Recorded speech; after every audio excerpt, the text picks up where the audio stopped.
Yo, come one, come all, nothing but love, nothing but respect. You know what we do, what we don't, what we is, what we isn't, and what we is here today, bringing you guys and girls One Piece, chapter 1059. Apparently the chapter's name is the Captain Kobe incident, so shit, I guess we're getting Amazon Lily, this chapter with Kobe. But before we get into the stream today, I'm going to say two things, alright? Number one is, this stream is going to be a little longer than normal because this stream, we're combining the live reaction with the live discussion this week. We've just got different things on this weekend. So after my live reaction, Eggs for Brekkie is going to hop in. And anyone else that specifically would like to hop in, feel free if you've got the Discord, hop in the Discord and that if you want to jump in the live discussion at all. But that being said, alright, we're going to get straight into this, but before we do, you know what to do, you know it's appreciated. Alright, subscribe to the channel, hit the bell icon for more notifications for content like this, give the video a thumbs up and all that good stuff. Alright, we're going for 150 subscribers, so make sure to help push us for that goal. I can already see the chat going off a little bit. Yo, good to see you again. Good to see you, Kuma. Yeah, it's definitely time for the coffee for that early morning stuff. Oh snap, we have the power to talk. Hey, if you guys ever want to hop in, hit me up, right? Jump in the Discord if you ever want to talk, or alternatively, if you ever actually want to hop in and have a live discussion and that, hit me up sometime and that, and we can always hop in the Discord chat. Doesn't have to be on stream if people aren't comfortable with that sort of stuff. I have with me today as well my mini Cokie, my little baby Coke. I'm not gonna lie, like a good 5 minutes ago, I got back, like I went to the bathroom and that, and I slipped over on my floor mat, and I've just completely gone lower back straight into my basin. So my lower back is munting right now. So I'm gonna just be nice and glued to this chair for a little bit. But that's enough of the theatrics here. All right, let's get into the goodness that is this chapter. I'm excited. All right. You know, any chapter with Katakuri on it it's an automatic 10. How many times have I said a chapter with Katakuri is an automatic 10? Ooh, hashtag Pepsi is the way to go. Kuma, you're Canadian, right? Canadian American? Correct me if I'm wrong, but I'm pretty sure that the actual flavors for Pepsi and Coke, because they're actually owned by the same company, they're flipped in the US, Canada, from memory, to what they are over here in Oz. So our Coca-Cola tastes more like what your Pepsi tastes like over there, I'm pretty sure. To be fair, I haven't been to America to, confirm this, but I've had a lot of people say that to me. I don't complain either way. To me, I like cola stuff, alright? Super! Alright. Germa 66's Cold-Blooded Voyage, Volume 18, Chef Kiss, The Effects of Caesar's Hallucinogenic Gas. Alright? Well. Caesar be making these boys trip! They tripping hard. And I love how, like, Oven's a tall boy. I'm pretty sure Katakuri's still actually, a reasonable... Do you know what? I'm gonna look that up.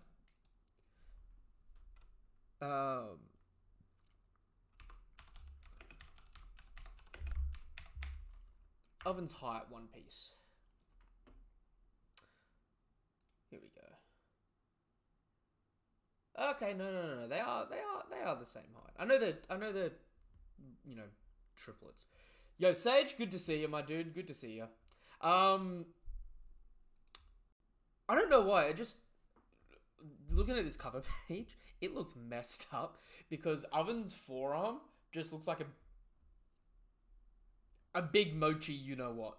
All right, like looking at it out of context and that, the scene of Marco jumping down with the big knee to hit King and Queen, that got turned into a meme.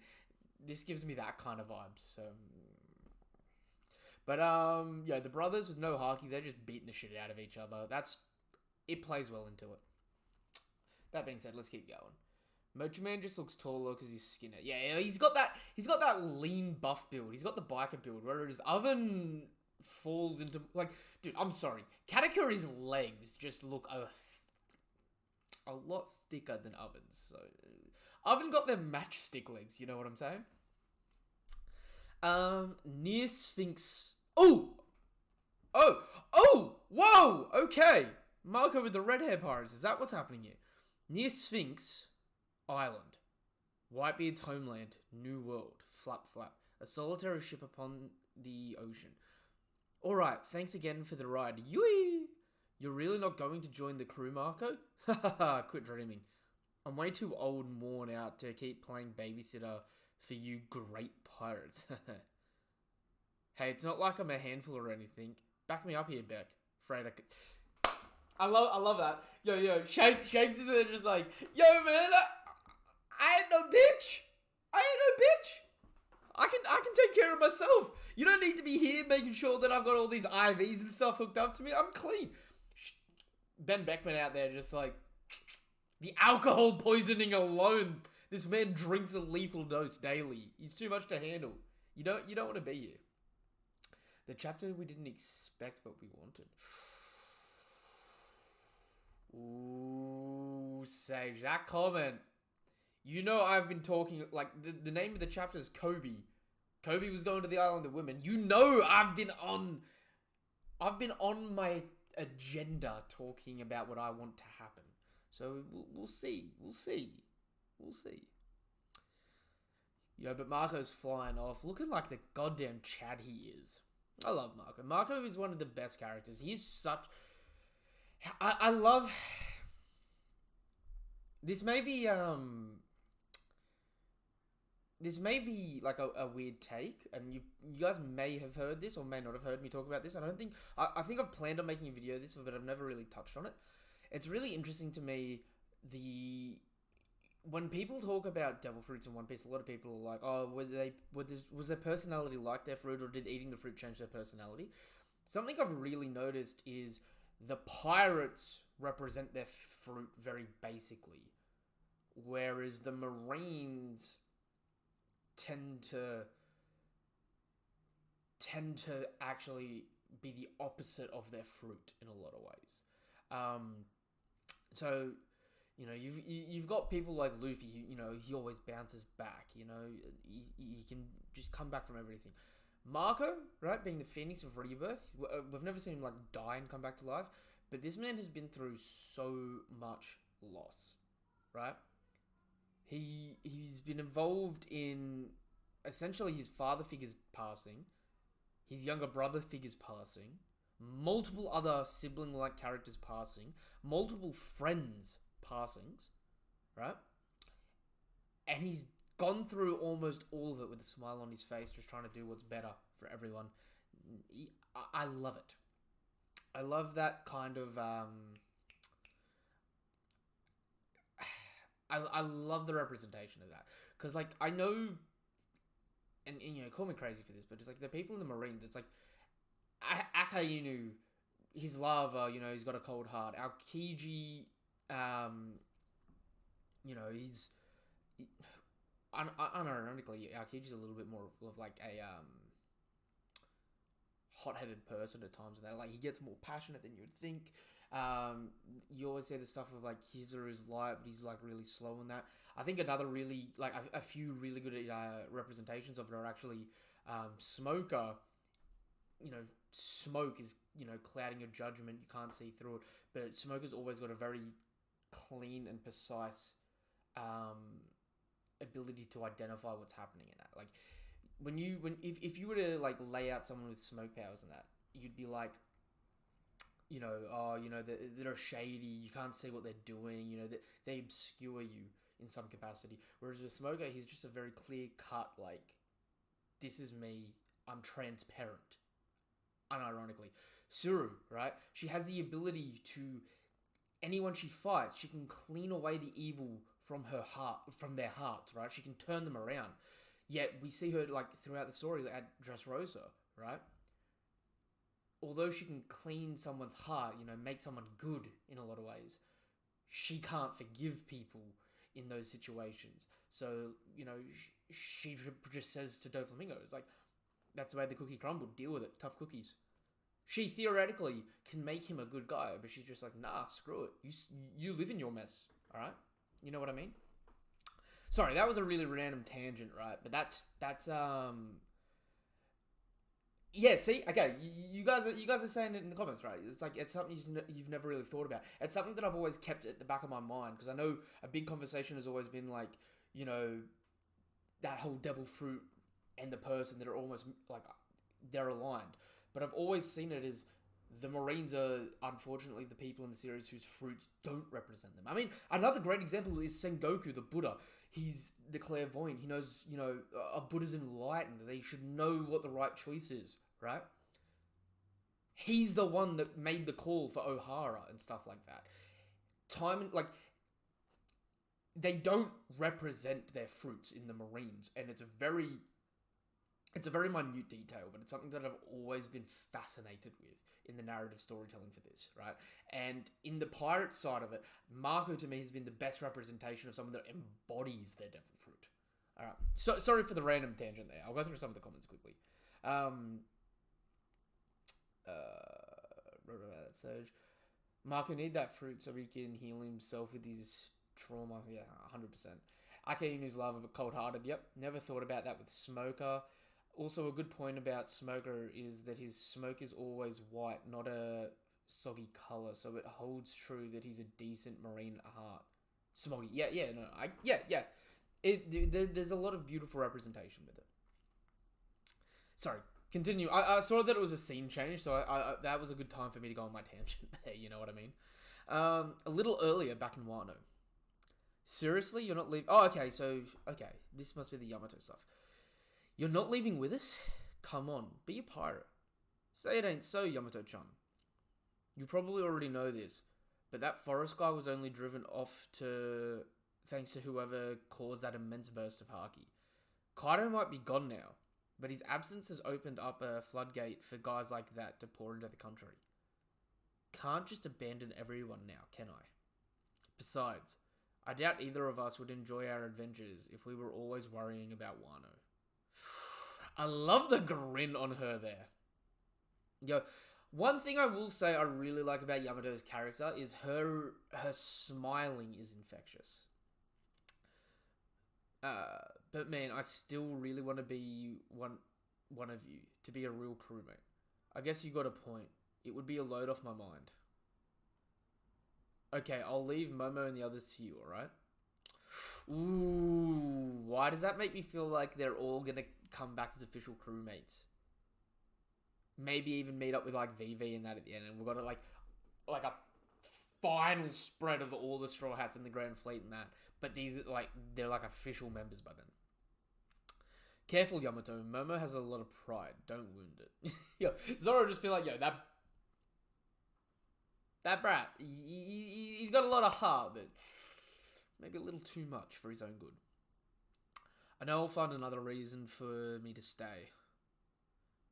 Yamato-chan. Ooh.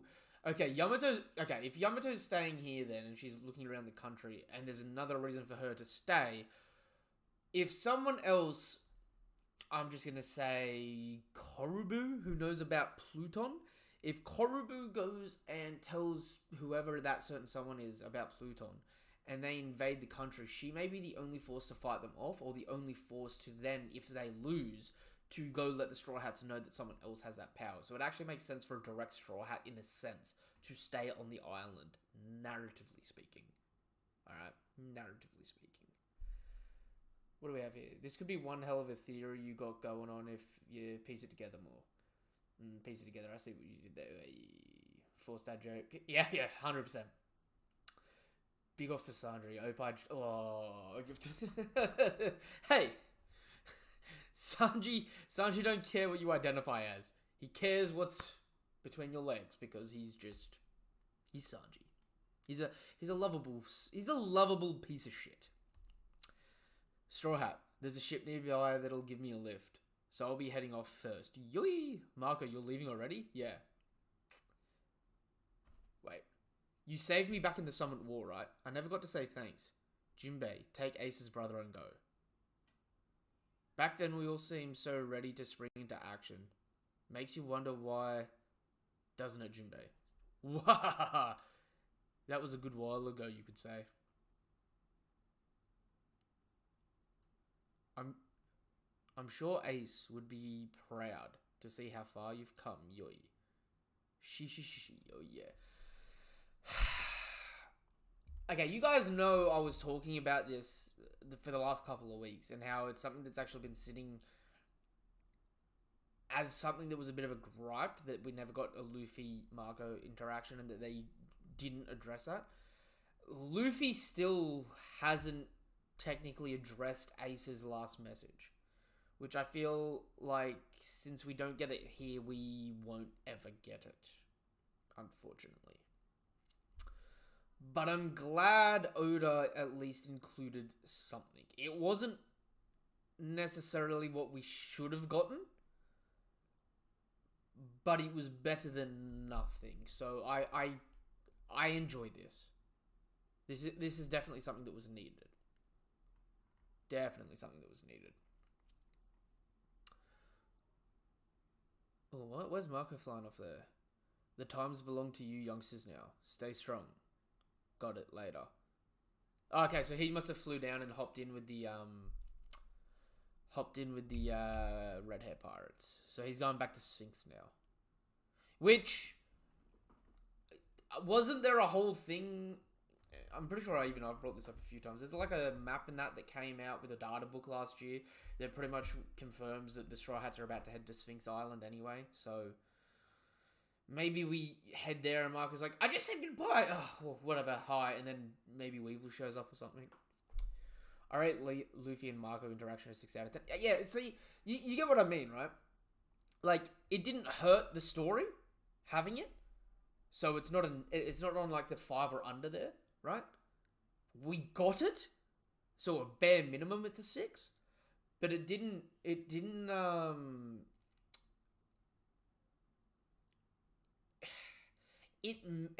missed. It was a box that was ticked and not a resonating scene. Does that make sense? I'm not going too crazy and over-analyzing that there, am I? Because like, it definitely feels like it was one of those things where it's just like, I could have enjoyed taking the time to actually talk about the emotions there.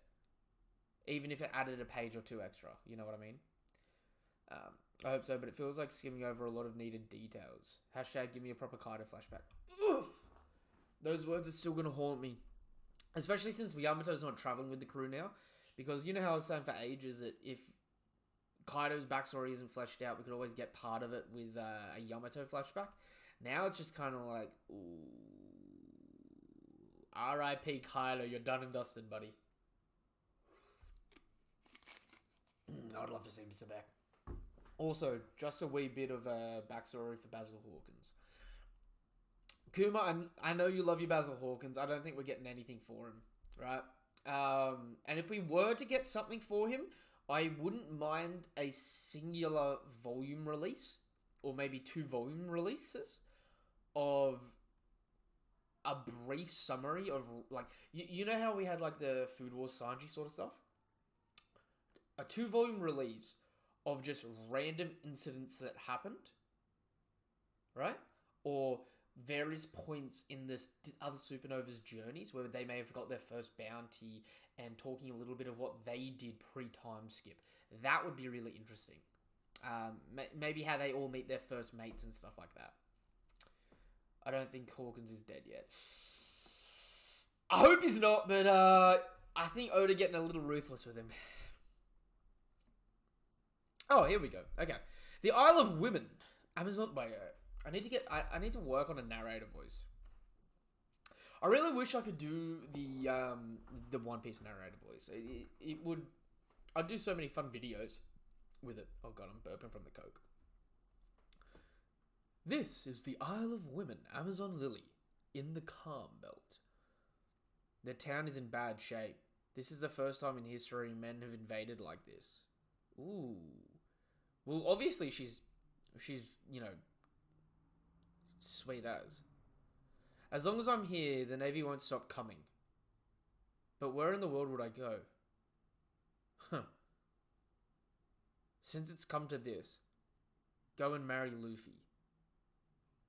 You always think that. Yo, the island looks fucking jacked. What's this? Like, the island's been cut. Yo, what the shit happened there? And is that a sunken boat over to the left? Like the mast of a giant ship? It looks like a giant ship's just gone ass over on the shore. Yeah, oh yeah, see? The island's been ussed up pretty badly. You can see, like, it normally has, like, the crown sort of shaping and the snakes on all sides of it. A few weeks prior.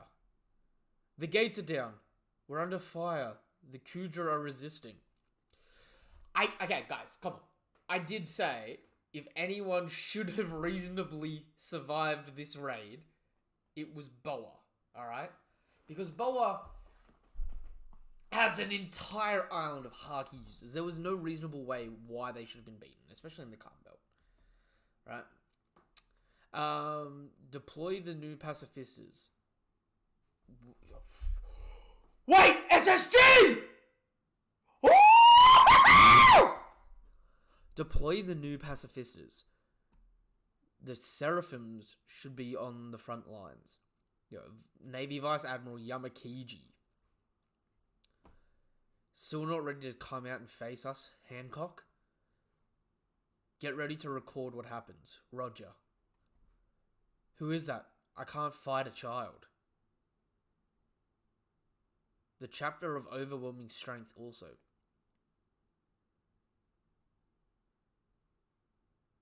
Isn't that...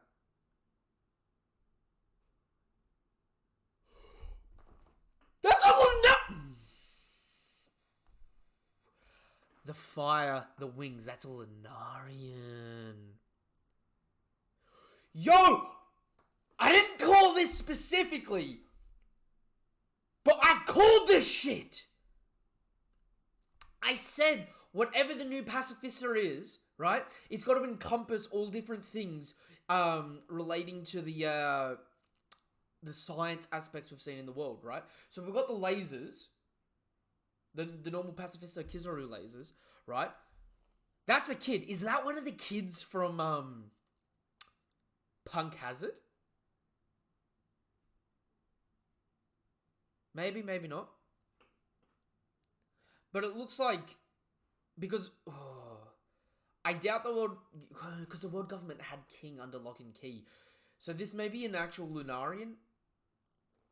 Or, because they're calling it a pacifista, what I'm thinking they've done is they've changed someone's lineage factor, and Vegapunk can make a better version of Sanji. So, did he just make a pacifista king? In which case, like, this thing must be ridiculous. How tall is this thing? Warship spotted. Watch the stern. Huh? What the... Attention, reports from the shores. Pirates incoming. Blackbeard! No! Blackbeard. Wait, Blackbeard! Oh! Blackbeard's here. Oh, okay. Blackbeard's at the Island of Women. Fuck! Or have we changed scene? Warship spotted. Watch the stern. Huh? What the... Attention, report from the shores. Pirates incoming. An Emperor's crew is here. The Blackbeard Pirates. Yo, it's a sea quake. He just moves the fleet right out of the path. The Sea Kings will take notice. Yo, he's rolling up with the squad. Oh, please tell me we're gonna get a Vasco shot and Katarina Devon bounty here. Please. I've come for the pirate empress. I won't let a power like hers fall to the Navy's clutches. I called this. I fucking called this. I haven't been, like, claiming it hard as the only option, but I called this forever and a day ago when, like, I did that big old breakdown about all the, events that were happening in the newspaper and the Blackbeard's obviously going after something specifically. And I threw out Boa's fruit out there. Because if he gave Boa's fruit to someone on his crew, that'd be ridiculous. That Hancock. What a gorgeous face. Her head will make a wonderful trophy after I wring her neck. Yo, Crescent Moon Hunter out here trying to get all the pretty ladies. You can't have your way... Wait, you can have your way with her after I take her powers. Wait, so is Teach wanting a third... Wait, does he want her fruit for himself? No, after we take her powers. Hang on, don't you think we could have more fun with her if we took her alive? Yo! Not cool, Vasco. Not cool, man. Not cool. Not cool! Bro, that's on some straight up predatory stuff there. Bloody, with your big old... You're a jester, dude. You're an actual drunk jester. You are the knockoff. You are the discount Buggy D clown. Vice Admiral, we need to give the order to engage Blackbeard. Oh, Vice Admiral, we need you to give the order to engage Blackbeard. Hold fire until we hear from HQ. Oof, Yamakiji, you're about to get used here, I reckon. Yeah, I'm not here for you, fleas. Oh, some post-time skip quakes! Oh! Yo, and he shakes the entrance to the island. Get out here, Boa Hancock! Are we about to get Kobe versus Blackbeard? Yo, are we gonna get a Kobe Boa team up on Blackbeard here? Can't say I'm surprised we expected other pirates to want a piece of the former warlords. Hancock-son, the Navy isn't looking for a fight. Yo, and you can see the poster of Luffy. If you surrender yourself to us, I promise we'll leave immediately. Let us handle this, sister. This hero of theirs sure is conceited. Don't waste your breath. I'll never submit to another's captivity. Yo, that... Stay free. Stay free.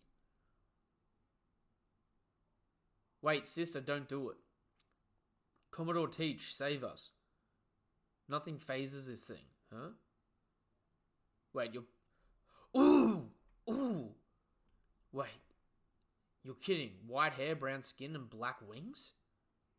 You guys aren't serious. This kid took all of you down by himself? Yo, and Blackbeard... No. Oh! Blackbeard... Oi! No, it's tattooed on them! Wait. PX. Ah!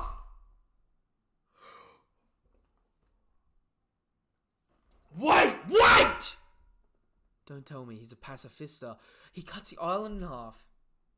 Damn it, a pacifista brat? What the hell is going on? Yo, we get to see some armament haki!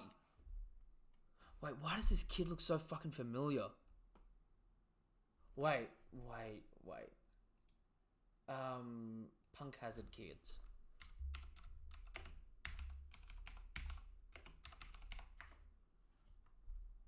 Punk Hazard kids.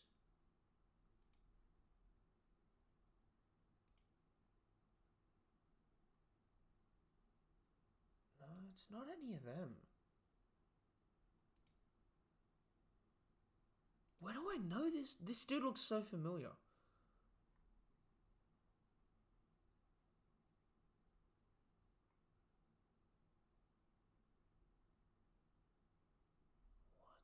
I swear I've seen this kid somewhere.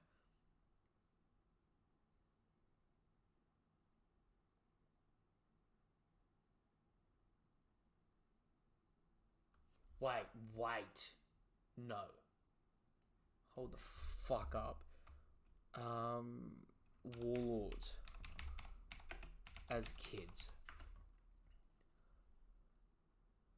Where are they?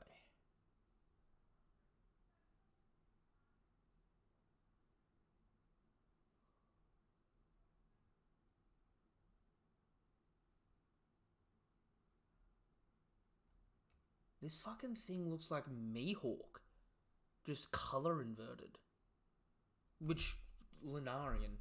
Fair enough. I swear. Looks like fucking... It looks like Mihawk or Crocodile as a kid with the slick back hair. 100%. You guys aren't serious. This kid took you all down by himself. PX.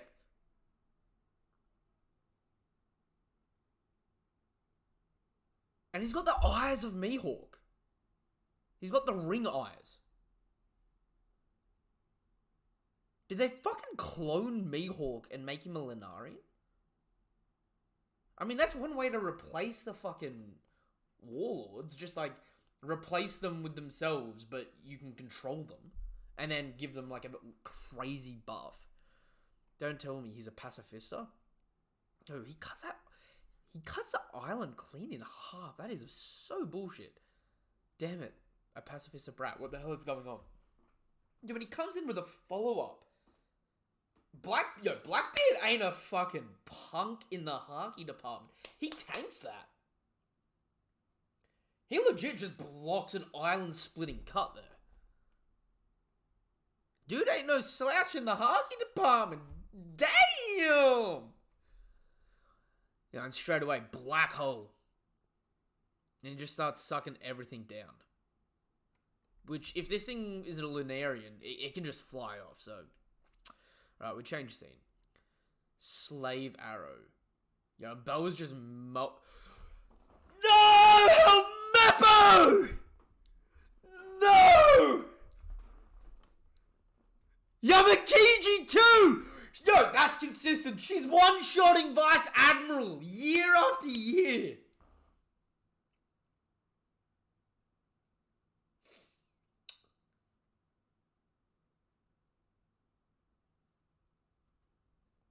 Y'all couldn't last no slave September. Alright? Boa came out here and froze you all. Oh, and we've got another pacifista here. Hey, pacifista, stop doing that. You'll smash the people who've been turned to stone. Stop right now. That's an order. Is Boa about to... Oh! No! What? No, wait. Perfume? Zia! Snake Princess. She can't use her powers. Yo, Blackbeard, got her! Former warlord. Yes! Former warlord, Pirate Empress, Boa Hancock, bounty. 1,659,000,000,000. Gotta get that 69. Oda knew what he did there with that bounty. Yo! Is that Devon and Shot? Stoned up? I see they don't call you Empress for nothing. Emperor Blackbeard, Marshal D. Teach. He got a buff! Bounty 3 bill, 996 billion. 3.996 billion. He's within 100 mil of Shanks there. He's only 80 mil off Shanks, from memory. Yo, this is a huge page here. What do I do? Everyone's been turned to stone. Most of the morons on my crew are petrified. You sure got us good. I've had my eye on your power for quite a while. My beauty is what makes this power formidable. If you kill me, all your little friends will remain statues forever. Whoever inherits my power won't be able to release them. Ooh, that... Oh! Yo, if we get to like Laugh Tale or some shit, right? And there's a bunch of statues of people frozen from like a previous Una. I would love that. I know it. Boa Hancock is far trickier than anyone expected. Yo, I love the Boa hype here. I'm sorry. Outside of Big Mom, she's the number one female combatant in the story. so far. Like, she... Oh, please tell me we're gonna... I swear on the heavens, if I get a fucking Conqueror's Haki clash between Boa Bay Hancock and Marshall D, too big for his pants, teach, I may lose my shit and my voice. Seems like we're at a bit of an impasse, doesn't it, hero? You did me... What the fuck? You did me a favor at Rocky Port. That made it possible for me to... It made it possible for me to add Soko and become oust Ochoku and become the boss of Pirate Island. Who the... What? If I wanted the woman, do you reckon she'd... Wait. If I unhand the woman, do you reckon she'd play nice and change everyone back to normal? It'd be a headache for me if she didn't restore the Marines. I'll do it if you two get off my island. They're in a Mexican standoff! Yo, and we see that Boa's fine 2 weeks later. Thank you, Oda, for not doing her dirty. Thank fuck. You know, I just don't buy it. The way I see it, if I let you go, you'll just turn us to stone, right? Yo, he ain't no dumbass! I honestly don't think any man can resist your charms. You ain't met the Monkey D. This is a real head scratcher. But I guess I gotta kill ya. Please wait. Don't throw all those lives away. Fucking Rayleigh!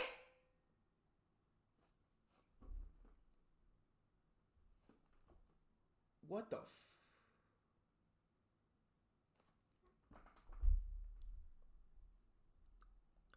I knew the Navy would lay siege to the island, but I didn't think the terrain here would get this devastated. Sorry I'm late, Hancock. Dark King Rayleigh? Whitebeard's old apprentice, huh?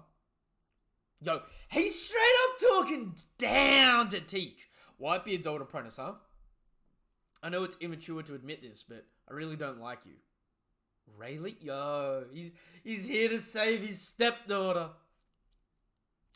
The Pirate King's right-hand man, Dark King Silver's Rayleigh. Still no bounty for Rayleigh. Give me Silver Rayleigh's bounty. You know, Kobe's shitting himself. What? The Silver's Rayleigh? Nani? Yeah, I've got to come back to chat in a second. Hancock, release everybody that's been turned to stone. I will ensure that this de-escalates without issue. Then the invaders will leave the island. I won't allow any funny business. Ooh. Present day, yo, that fucking PX literally cut the island in half. I'm so glad you managed to survive that. It's thanks to you, Rayleigh. Progress sometimes causes new problems. Even the Calm Belt isn't safe anymore. With Vegapunk's sea stone paddle ships out there. Between the Navy's new weapons and Blackbeard's arrival, I thought we were done for. Nyoi. Whoa! Former Empress of Amazon Lily. From 2 generations ago. Ex-captain of the Kuja Pirates. Shakuyaku. Wait, she was the boss before Neo. She's the one that fell in love and left for love sickness. She got some of that Dark King. You know what I'm saying? Yo, what is this chapter chat? What is this fucking... This is fanfic. What the shit? I gotta get through some of these comments. Yeah. Mihawk ain't around, though. All the Navy didn't send any notable swordsmen. At least the Vice Admiral can't pull that off. Who cares? We got to see a living legend. Yeah, we did. Even an Admiral could not fight that off. Bruh, what the hell? We got a crazy devil child going ham. Yeah, child. Wow. Blackbeard, huh? Not the guy I saw coming. He must have had a speedy boat bring him from Marijoa.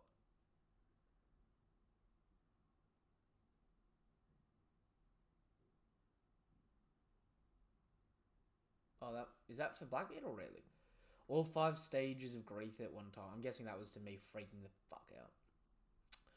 But why Boa? Kind of an odd pick, not gonna lie. Tinfoil hat theory confirmed. Tinfoil conspiracy 1 down to 0. Hey! We're leveling up. Blackbeard don't got no one beautiful on his crew. Yo, could you imagine Blackbeard eating the fruit? Just the big hairy bloke, belly button out, and all just like,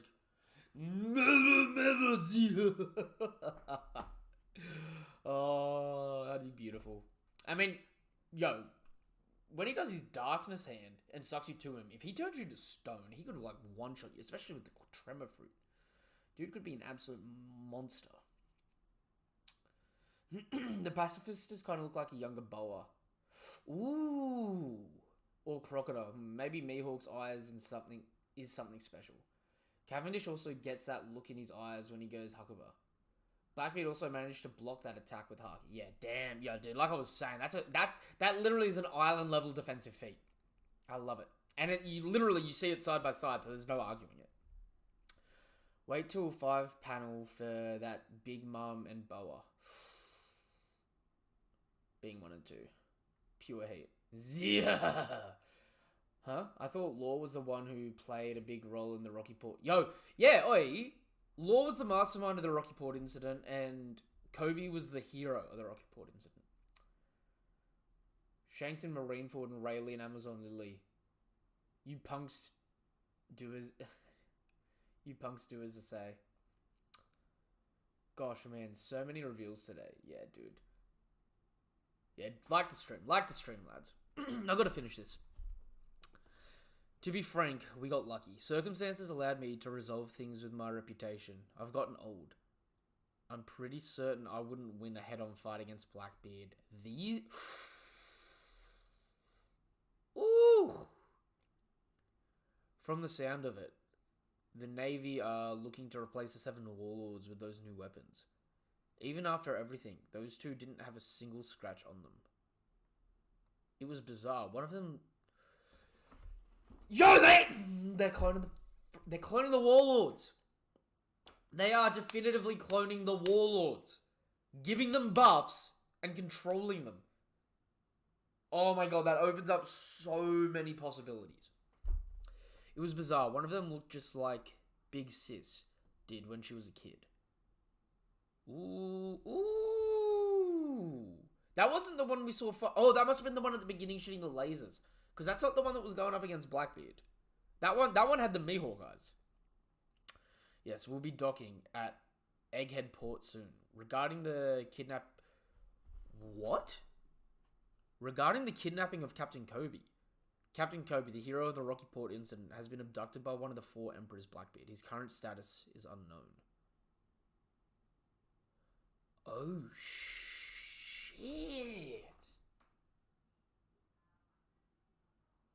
That's wild.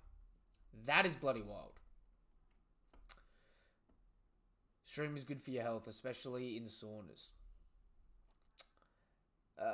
Smoker would approve. And we're thinking big shots are Emperors, Warlords. Ooh. I'm loving the reshuffling of the Emperors and Warlords. I'm loving it. Alright. I'm gonna see if we can start the live discussion now. Yo, Eggs, if you can hear me, hop in.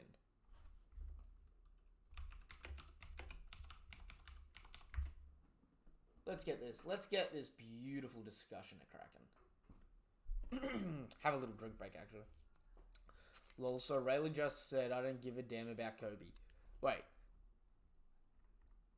Yeah, oh yeah, dude, Rayleigh don't give a shit. Look at that. What was it that he said? I'll make sure all parties make it away. Hancock, release everybody that's turned to stone, and I'll ensure that this de-escalates without issue. The invaders will leave the island. I won't allow any funny business. But he lets Blackbeard take Kobe. He's just like, that's Garb's apprentice. I don't give a shit. That's a Garb problem. That's not a me problem. Fucking Rayleigh is the number one. I don't give a shit about these damn kids. Right? Left Ace up to fucking Chance. The only one he even cares about is Luffy, and that's just because he's kind of like, I like the kid.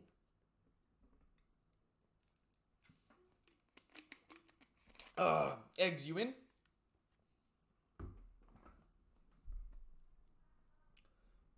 You can see he's hopped in the chat, but he's mute for the minute. Yeah, he said, dude, he straight up said it's a Garb problem. Yo, this chapter, what the shit? This was a clean 10 out of 10 chapter. Yo, Eggs, you there? Hello, my guy. Okay, I'm gonna unmute you. You ready? Yeah, okay, you're in. You're in.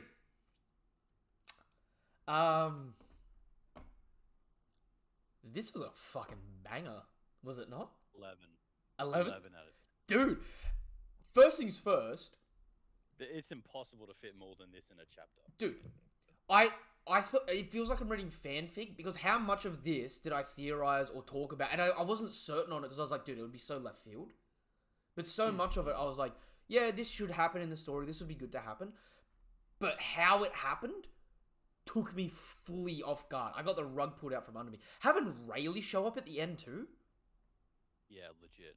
I went back in this chapter like 5 times just to be like, wait, what happened before again? Oh yeah, right. Like just double checking. Dude, we got new Boa bounty and new Blackbeard bounty. And in 2 weeks, Blackbeard goes from 2.22 bill to just shy of 4 bill. So in the last 2 weeks, he's done something to get a bump. Yeah. So my question is, we know that this took place 2 weeks ago, right? Mm-hmm. Was this his bounty then? Or is this his bounty updated because of this?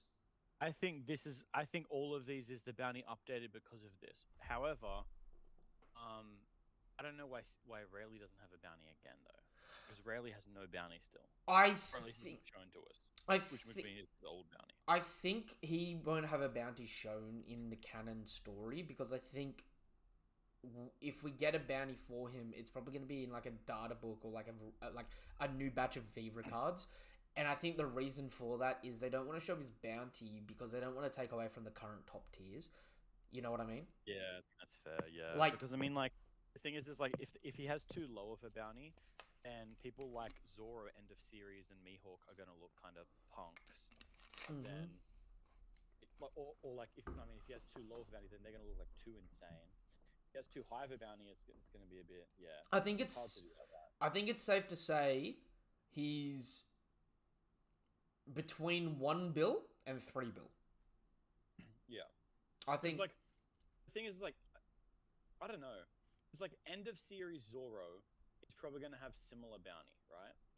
Because Luffy will be Pirate King and he'll be. I would argue Zoro's bounty is going to eclipse that of Rayleigh's because Zoro's bounty is going to be higher than Hawkeye's. Yes, but that's what I'm saying is that if Rayleigh is right hand to that and like is right hand to the Pirate King, and right hand to the Pirate King is like would be like Mihawk level or above in their prime. That's what I reckon. Ooh, hang on a second.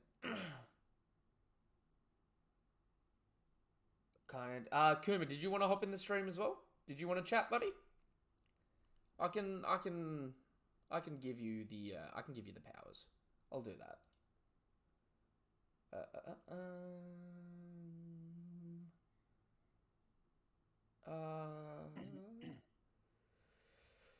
I've got to give him a roll.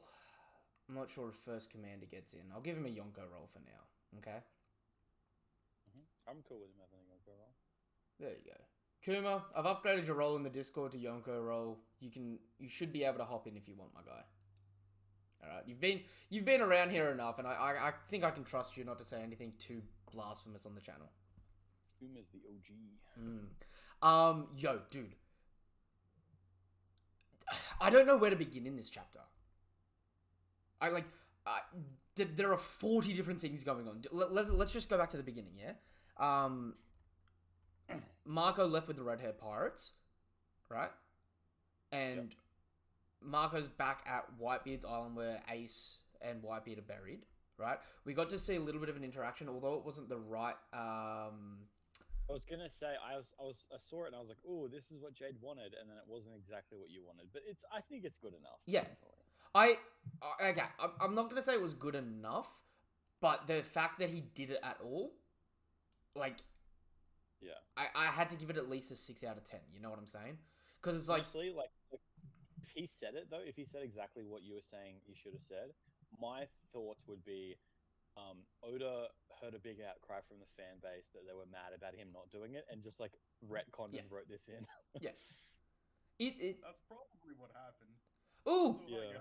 Kuma, hello, my dude. Lovely to hear your voice for the first time. yeah, I was a little bit worried. No, it's good. Or a little bit soft, unless that's just me. Might just be you. Oh, Let me just bring myself up a bit. it's good. Yeah, It's good. that's perfect. That's perfect. All right, sweet. All right. I've got a. I said this while I was reading through, but I don't know if you would have heard this yet, Eggs. Because Marco's going back to Sphinx Island, that's the island seemingly based on the map that the Straw Hats are heading to next. Yes. This leads into two pretty... okay. If they go to the island with Marco, it's pretty funny that they've just said bye and then accidentally say hi, like 5 minutes later, right? But I can see that happening in the story, right? The thing about it, though, is that would be a perfect time to re-bring up the Weevil plotline. Which... Oh, yeah, that's true. We're not really sure where Weevil dipped out when everything started going down. Which... Weevil just finished racking up, like, whatever Whitebeard pirates that he found, right? He was just in some random town? Yeah. This I think is actually going to lead into something a lot worse, because you know how I've been talking about for a long time now, it's like the world government is already pretty stacked, but it's hard to see how it's going to balance out, like, if everyone but the world government teams up together to take them down. It's like, it either skews too far one way or too far the other, right? And how I've been constantly questioning, like, the validity of, say, the Vice Admirals. With the new pacifistas, they have a surplus of the OG pacifistas, which, like, dominate a 200 mil range. These pacifistas seemingly are worth at least a bill in terms of threat level. But, as we see, one looks identical to Boa, one looks identical to Mihawk. The scariest thing about this is, if, say, part of becoming a warlord is just for theatrics, you've got to sign the contract in blood or something. And that's how... Wait, are we saying that guy looks identical to Mihawk? Do you not reckon it looks like a kid Mihawk? I mean, he's got the eyes, but I didn't really see the Mihawk from it. Well, I just saw, like... I honestly just look like at Child King. Well, okay, look at it. There's two different ones here. So the first one introduced has a star-shaped eye, and that looks like Boa, and they say right at the end it looks like Boa, and it's got her earrings. Yeah, that's definitely Boa, right? Yeah. This other one looks identical, and I can put it up in the Discord. It looks like the color swap of Kid Mihawk. Yeah, I'd like to see I'd like to see that, because I was honestly thinking it was King as a kid, because it's the same. I mean, I guess Boa probably has the same, like the brown skin and all that, because they have like the genetic splicing of the race. Yeah, it's basically just basically just a kid model, except you're adding in the like outer appearance of a Lunarian, pretty much. So it wouldn't make sense if he's Mihawk, because he's a swordsman, and even though King had a sword, he wasn't much of a swordsman. Hear me out on this. Oh, where did that just save? Hang on. downloads. It's fair because my going theory was Boa used to be a slave and they took her DNA then, and then King was captured with Kaido and they took his DNA then, and that's what they've essentially done. Would it be But it possible? would also make sense if it was just Yeah, Boa was Mihawk, probably captured, and they already had King still in prison when it occurred. How am I screwing up to Hmm. send this to you guys here? Also, keep in mind, Judge was probably still working with Vegapunk as well, so Yeah, some cloning theatrics also happened to go into the mix. yeah, and that's seemingly like what this. Hear me out here, because this is okay. I finally figured it out here. Okay, I'm sending this photo in the Discord, right? So you can see Hmm? all the warlords as kids, right? Yep. This is the crazy point that I'm going to make here.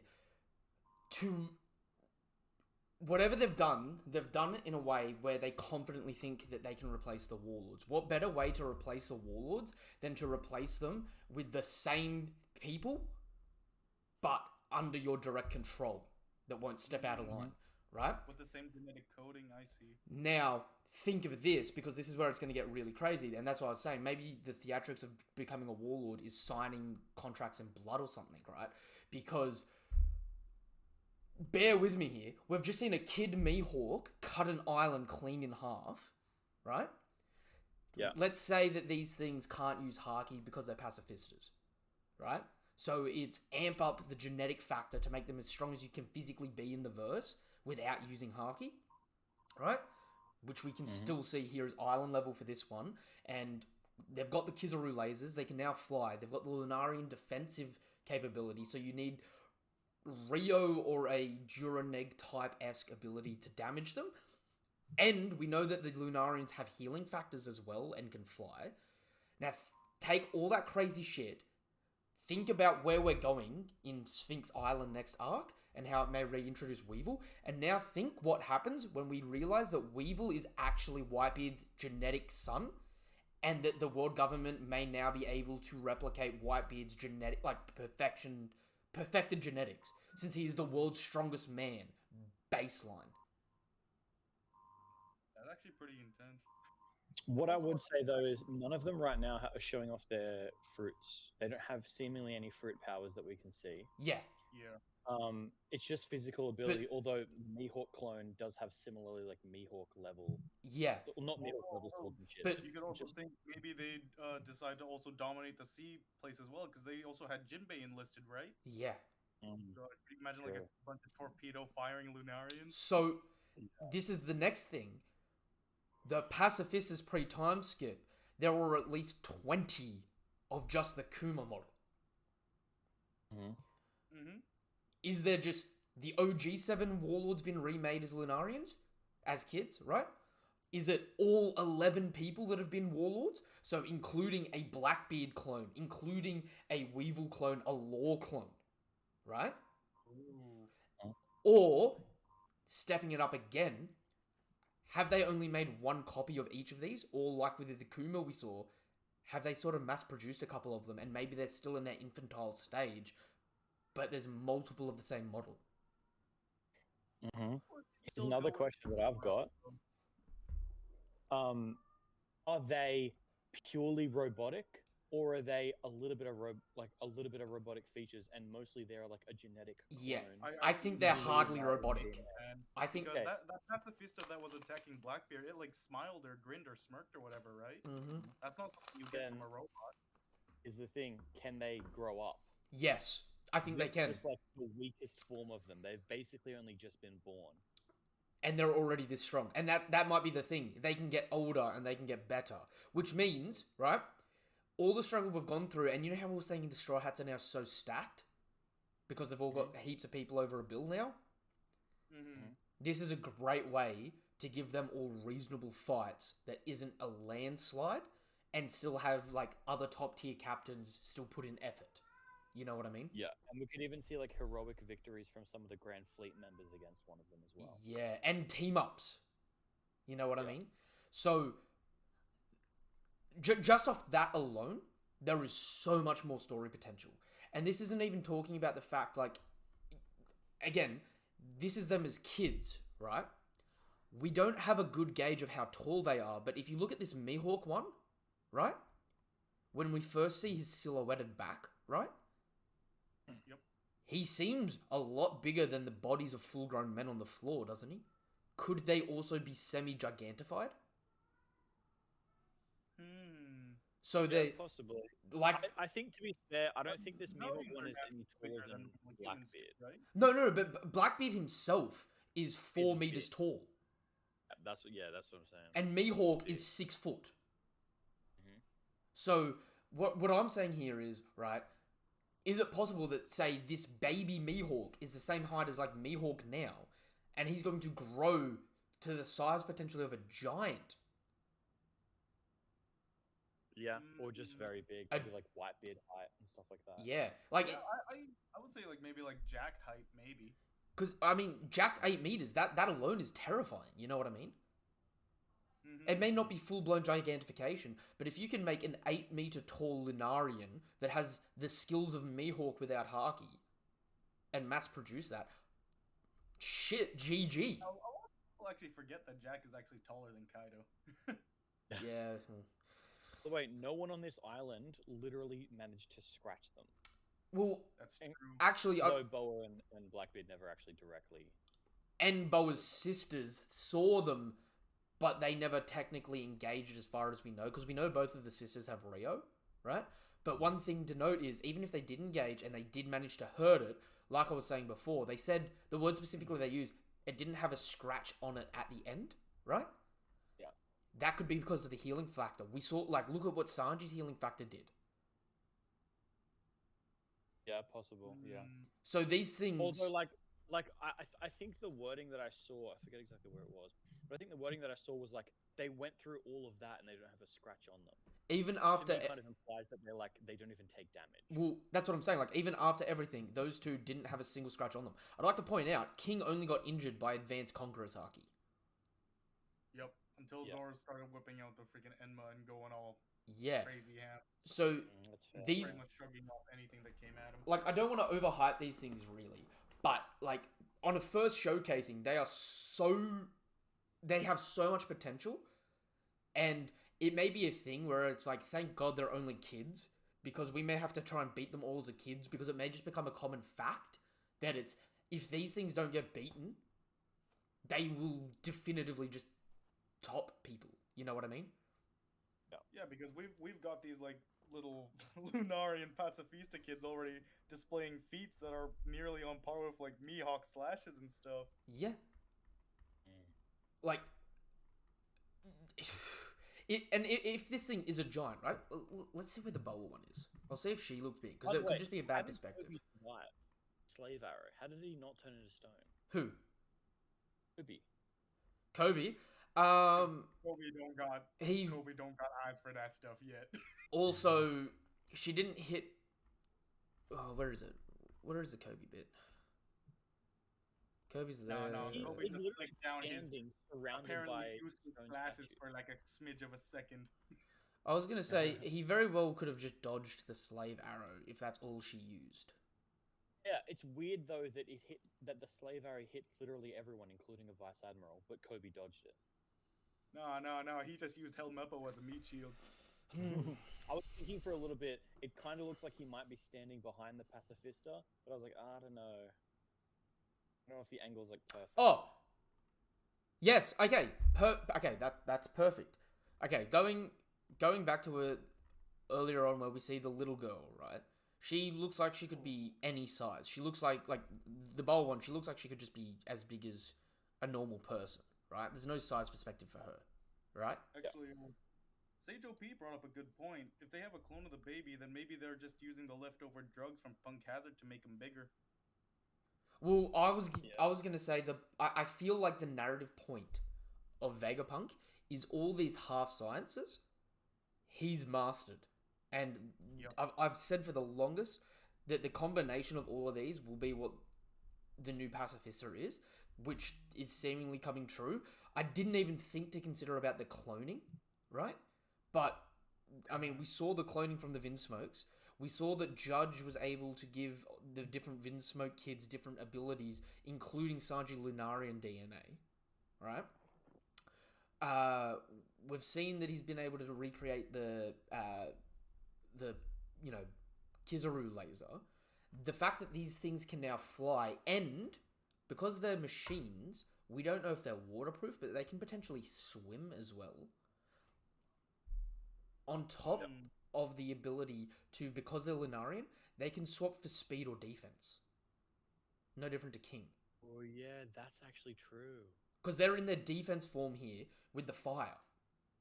Yeah, and also, by the way, they can just sit in their defense form and just stand there shooting laser beams. That's pretty ridiculous. Yeah. On its own. Basically just hook one up and just spin them around a little bit. They're So- practically a moving, talking disco ball. So, Vegapunk in the last 2 years made 20 robots that sit in like the 200 mil range, and at least 2 pacifista warlords that, in all honesty, if I was to throw a number on this thing, I'm giving it like a 1.5 bill bounty, because this thing is taking out Queen, this thing is taking out Jack, this thing, like, unless you're someone like Katakuri that's got really good observation hacking and can dodge, you can't touch these things so far. This thing Even was like then, though, I surprising mean- and putting pressure on Blackbeard. Yeah. Yeah. And Like, we sorry, go ahead. sorry, we getting to the thing about him putting the pressure on Blackbeard, we don't know whether or not Blackbeard beat him, whether he sucked him into the other dimension, and we're going to see, like, this thing might be able to survive in the darkness.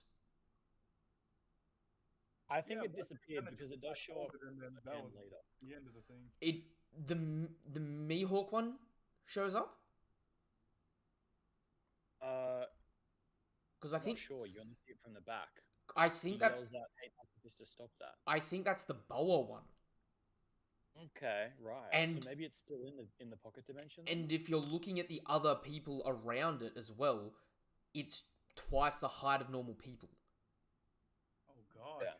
Okay. So, like I'm saying, we've got a perspection shot of the Mihawk one being twice as big as people. We got one seemingly of the Boa one being twice as big as people. Because Blackbeard fighting the Mihawk one was at the bottom of the city, whereas we can cleanly see here that Kobe versing Boa with the Marines is in front of the Luffy, like, 5 mil sign, which is up in front of the castle.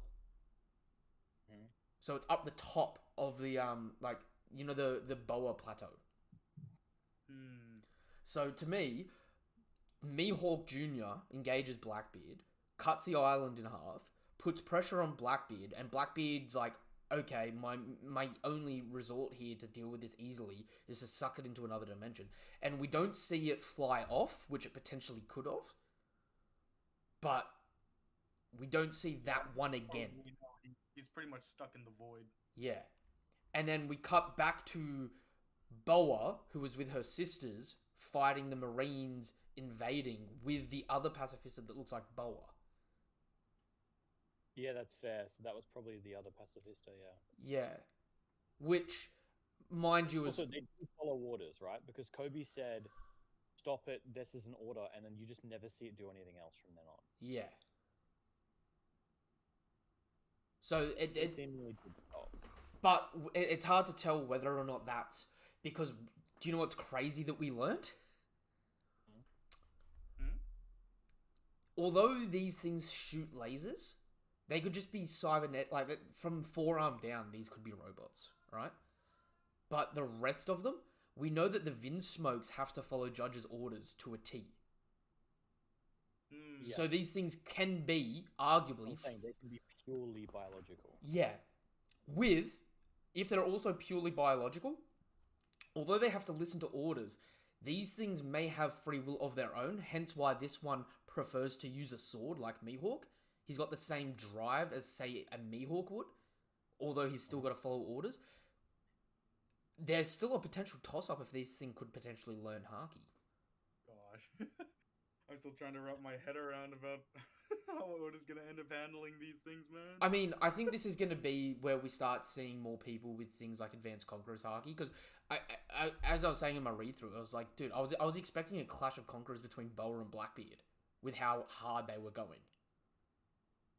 You know what I mean? And we never got that, but it's like, so far in the story, it is literally 50% of all confirmed Conquerors users have advanced Conquerors. Yeah. Yo, can you imagine if Weevil showed up at Sphinx Island holding like two separated halves of the Jinbei clone? Just being like, yeah, this thing jumped out of the water at me. And he just grabbed it and ripped it. Gosh, Weevil Ripper. But that's the thing though, right? We're seeing what the likes of like a Boa one does here. I would be really interested to the probably two that would be the most interesting to me would be a Weevil clone, or if instead of Weevil, they try to backtrack him a bit and make it more like a Whitebeard. That would be really interesting. And two, Okay. Doflamingo as a D. Sorry, as a celestial dragon. Steel Dragon. Mm. Like there could be some crazy potential for this. And since we know that the Revs invaded Merijoa, we could find that some of these start patrolling areas like Merijoa now. So we could see like a crazy buff to just to the entire world government forces here, which has got me frothing. Sorry, I should go through some of the chat quickly. I've just been going on a tangent. This chapter is just absolutely wild. Oh, there's a lot to dissect here, man. I don't blame you. Oh, there is so much to unpack here. We got Sage saying, and we were thinking only big shots are emperors and warlords. There is a bartender lady just chilling. Yeah, yo, the whole freaking shakuyaku thing. You know who I'm talking about, right? Mm-hmm. She's older than Granny Neo. So either she's just doing really good for her age, or His best buds with Dr. Kureha. oh, Yeah. I was gonna say there's no cap on how many people have potentially gotten the ageless surgery from former users of the Op fruit. Oh. And we've always expected it to be someone like Im, but there could be more than one, right? That's true, yeah. And it would make sense if a former Kuja pirate, for you know, the essence of beauty, became ageless. Yeah, they got the hard heart. Or no. Yeah. They got the open. And it'd be funny because, you know, she's fallen for Rayleigh, and like her introduction to the story and Rayleigh's introduction to the story, she was constantly like, you know, if you're looking for Rayleigh, he's probably shacked up with some young pretty thing in a bar somewhere or in a bedroom somewhere. So it could be a bit of a play on, because like the terminology they use to address each other in the actual Japanese is that of a married couple, but it could just be a sign of respect. But it could be a funny thing where they're like, you know, they're a de facto relationship, and as Rayleigh just keeps aging, she's just like, I can't age. I love you. You know, I'm gonna die of heartbreak eventually, like how Boa got that, because we know Neo said the previous ruler of Amazon Lily before her was going to die of heartbreak if she didn't leave the country. Yeah, that's the thing I've always wondered. So, the Obi no Mi probably just gives the person eternal life, but in terms of actually still being able to die, you could pretty much still get axed, right? Yeah, I think it's just ageless surgery. So it's it's like sugar. Like realistically, sugar's fruit stops you aging at 10. Or when you eat the fruit, you know what I mean? Yeah, I think it's when you eat the fruit, yeah. So it could be like a very similar thing. It's actually kind of crazy because sugar's supposed to be like 22 years old. Yeah, oh dude, it's so disheartening. It's funny, but it's like, dude, could you imagine if someone else eats that fruit now? If something bad happened to her. If someone ate that fruit, could you imagine someone that's like, if someone got manipulated by, say, Bonnie to a certain age and that fruit stopped them aging, they could have someone permanently in their prime.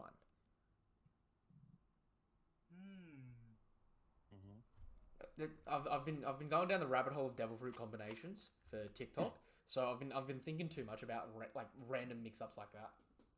I'm thinking one thing that would be cool for Shaki's fruit would be like a mythical snake fruit, where like the symbolism of it is like instead of dying, it just sheds its skin and then it gets a whole new life. So she's White basically snake? there's immortal. what's that? Yeah, and The it's white snake snake themed. or whatever, or the one for reincarnation. That'd be cool.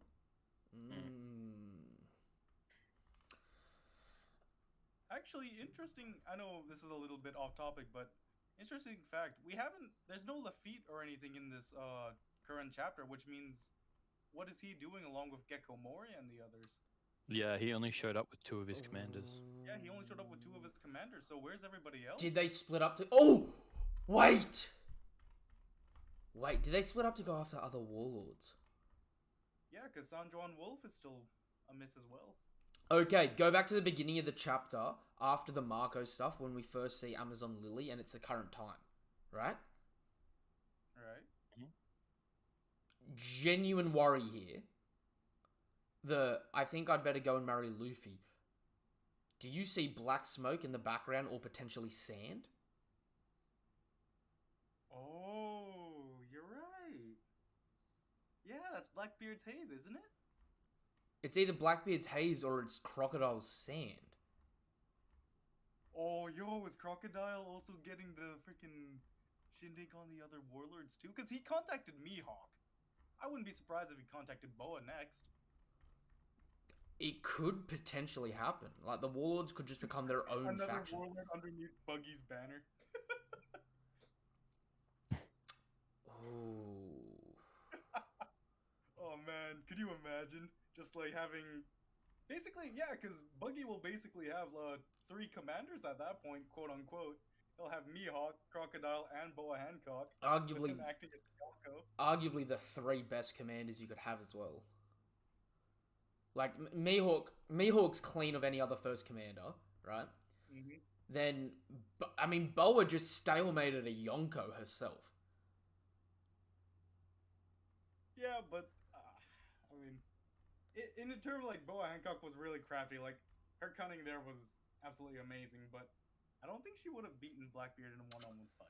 Oh, I mean, Blackbeard was going to kill her, but if he let her go even for a split second, he was also he knew he was done. You know what I mean? No, definitely. So it was one of those moments where it's just like, shit. Backed him into a corner there.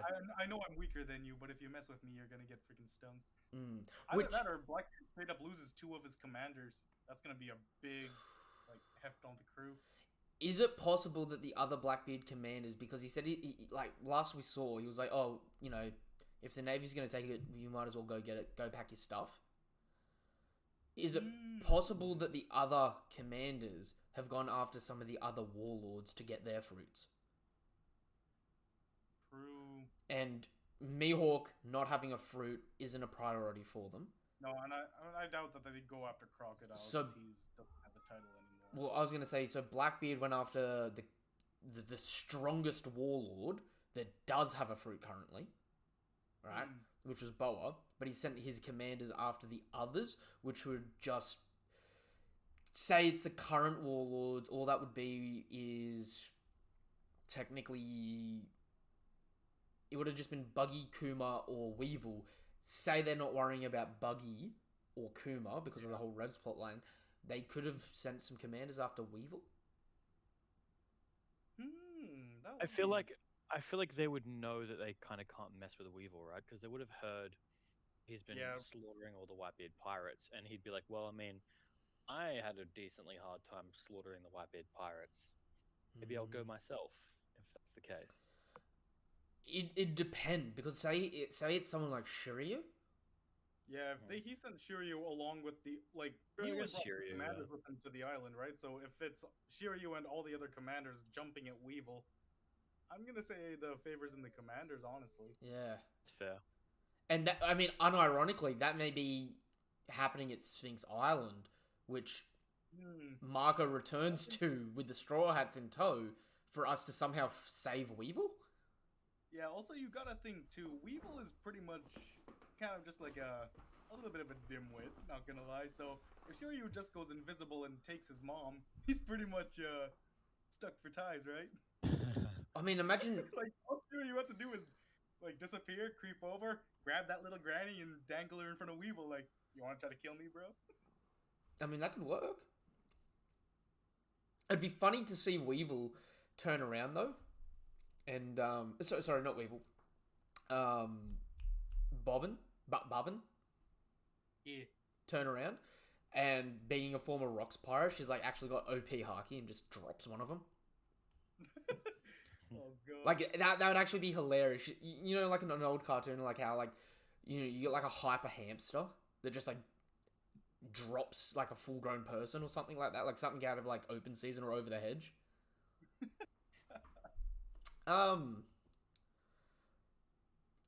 Bloody hell! Every warlord's unfrozen bounty's been over $1 billion. So I'm holding out hope for Weevil. I'm holding out hope because, unironically, do you guys think Murray is alive or dead?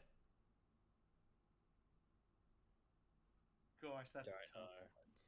I think he's like an unknown to the Navy. Honest to to be honest. God, I'm gonna go 60-40 on alive and dead. Yeah, I'm gonna lean towards alive. But only by a smidge, honestly. Yeah, only by a smidge. It wouldn't surprise me if he was dead. Yeah, I'd chop it 60-40. Because Okay, well then here's the question: Who would get his power? Who on the Blackbeard crew would fit really well? Okay. With his power? Blackbeard's got a fruit, Shiryu's got a fruit, Devon's got a fruit, Saruman Wolf's got a fruit, and Lafitte's got a fruit. So the only people left, Burgess, Yeah, That- Versus doesn't have a fruit, right? Burgess, Vasco Shot, Van Auger, and Doc Hugh, and the 10th Titanic captain that we don't know of. Now, Sandro and Wolf does have a. yeah, he's the giant. He's got a giant fruit. So, hear me out. They failed to get Boas, right? But there's Moria's fruit. We know Perona is directly going to meet Moria, so potentially Perona's fruit is about to get added to their crew. And if the crew did split up to go and get someone else's fruit, there's only 2 more members that need fruits. I don't know though. Do you think Moria would be okay with Perona coming on board though? Or... That's why I'm thinking maybe they killed Moria and took his fruit and gave it to one of the people that don't have a fruit yet. And I think a perfect person to give that fruit to would probably be Doc Hugh. Yeah. Because he would kind of go for that Grim Reaper sort of vibe. He would basically become a more, I guess, twisted version of a. Gosh, why do Held I back? remember the laugh but not the? Yeah, there we go. Yeah. I remember the laugh but not the actual character. I got exactly who you were going for then. See, I just had a big brain epiphany. yeah. Wouldn't Katarina Devon turn into someone like Kobe or just like any vice admiral And then infiltrate. give the pacifista orders? Yes. Oh. If Blackbeard has the pacifista still in his black hole, they basically now own that pacifista as a weapon. Yes. Oh my god. Plus, But Katarina Devon has a Zeus. plus. And then you put the kid into the time chamber, and then he goes, oh, "No, we're not going down the freaking DVD route." No, you know what's going to happen then, don't you? Captain Covey, the hero of the Rockyport incident, has been abducted by one of the 4 Emperors Blackbeard. His current status is unknown. Kobe is going to return to Merijoa with the pacifista, right? It's going to be Devon as Kobe. They're going to invade Merijoa, or at least impel down, or something. They're going to... Whether it's Merijoa, impel down, Marineford, somewhere. Some major base. We may not even know it. You know what I mean? They're going to show up as Kobe with a pacifista while Shiryu's got the entire crew invisible just behind them. And they're going to... They are set up for the perfect infiltration and mass carnage of somewhere. And this is just adding to it. You know what I mean? Which... There's also a missing pacifista from pre-time skip that Kuma sent somewhere. That potentially went to the Revs, and since we know that Dragon can communicate, or that Kuma is currently taking orders from Dragon, they may have done something to incorporate the Revs also being able to give the pacifistas commands. Yeah. So this is one of those crazy crossroads, like at the end of Sabbaty. You know what I mean? Where it's just like shit. There is way too much going on, but at the same time, not a lot going on. I mean, it's more so just there's a lot going on, but it's all condensed in one point, so it doesn't really feel world impactful. Because everything that was going on in Wano was highly broadcasted, but this is more so just kind of kind of a stunt incident, if anything. This is like what's to come. Yeah, because notice in the newspaper too, they just mentioned Kobe getting abducted. They didn't mention about Blackbeard going toe to toe with Boa. They didn't bring up like Silver's Rarely making an appearance as well. It probably was reported like that because it looks terrible for Yamakiji, the Vice Admiral. Yeah. You know, like, it was probably one of those, like, the very stereotypical, okay, well, we didn't succeed, we had to retreat, this, and this happened, and they ended up taking Kobe. And it's like, we've got to report the thing about Kobe because he's a GARP-level person in the world, right? But it's still one of those things where it's like, okay, we don't have to tell the whole truth. Yeah, with the recent chapters, there's been a lot of ups and lows with the Marines. Have you had a thought about why he took Kobe? Just thinking about it, Boa let everyone go, right? She released everyone. Yeah. Which means all the Vice Admiral and everyone else got free, and then after that, Blackbeard left and then somehow took Kobe with him.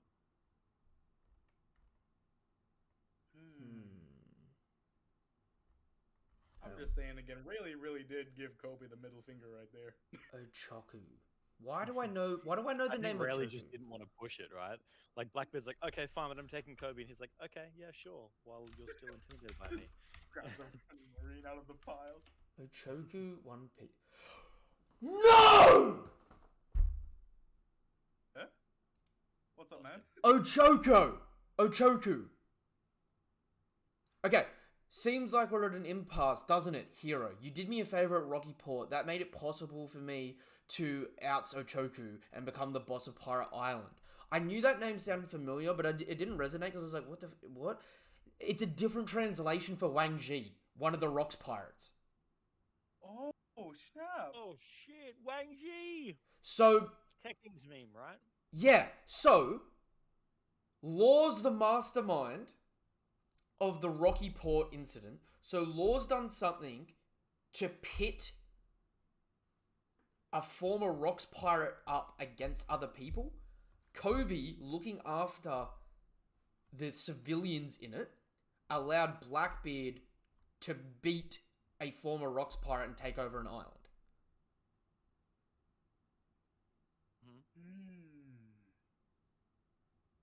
That adds a new pit of depth right there. We gotta elaborate on this.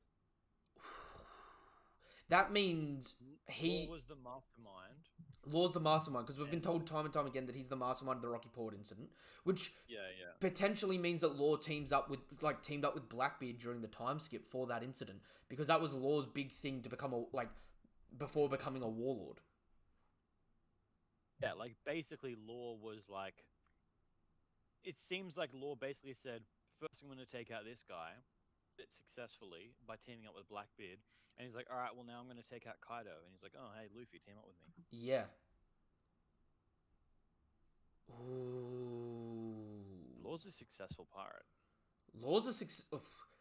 Law's great at picking allies, even short term.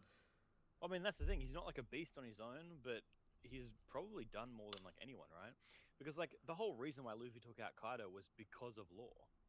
Yeah, really, because Law's the one who steered him in that direction.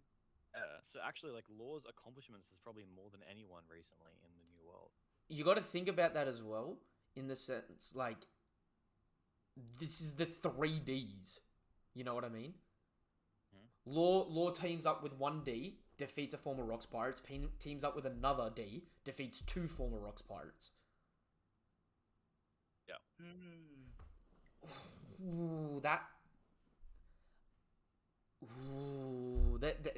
There's stuff swirling around in my head now. I can't make sense of it, but that's a very... Because that makes...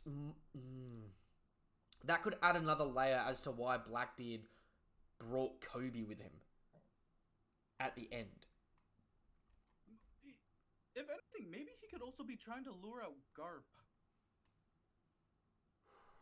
I mean, I know that's a little vague, but... Or I Sengoku? mean, Garp had direct contact with the Rocks pirates, and he's probably, well...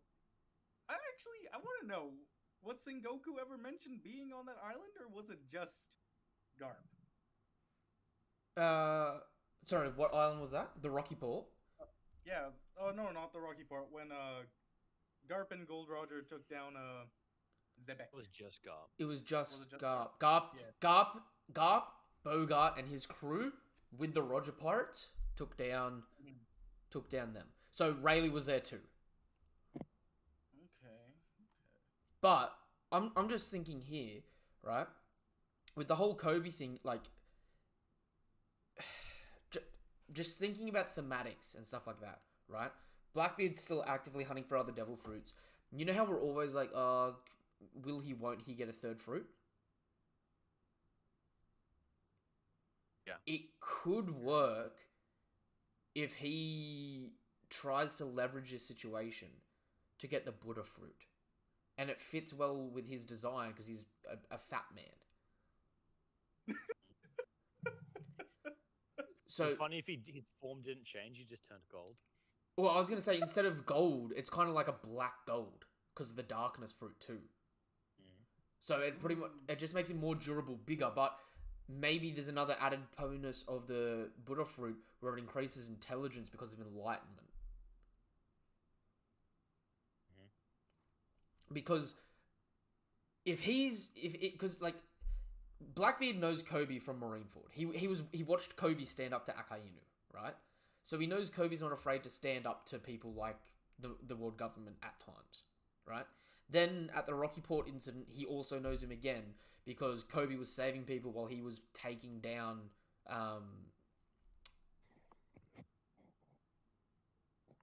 actually no. I'm thinking okay. Getting a clearer picture here. Okay. Law baits Wang Ji to attack the Red Port.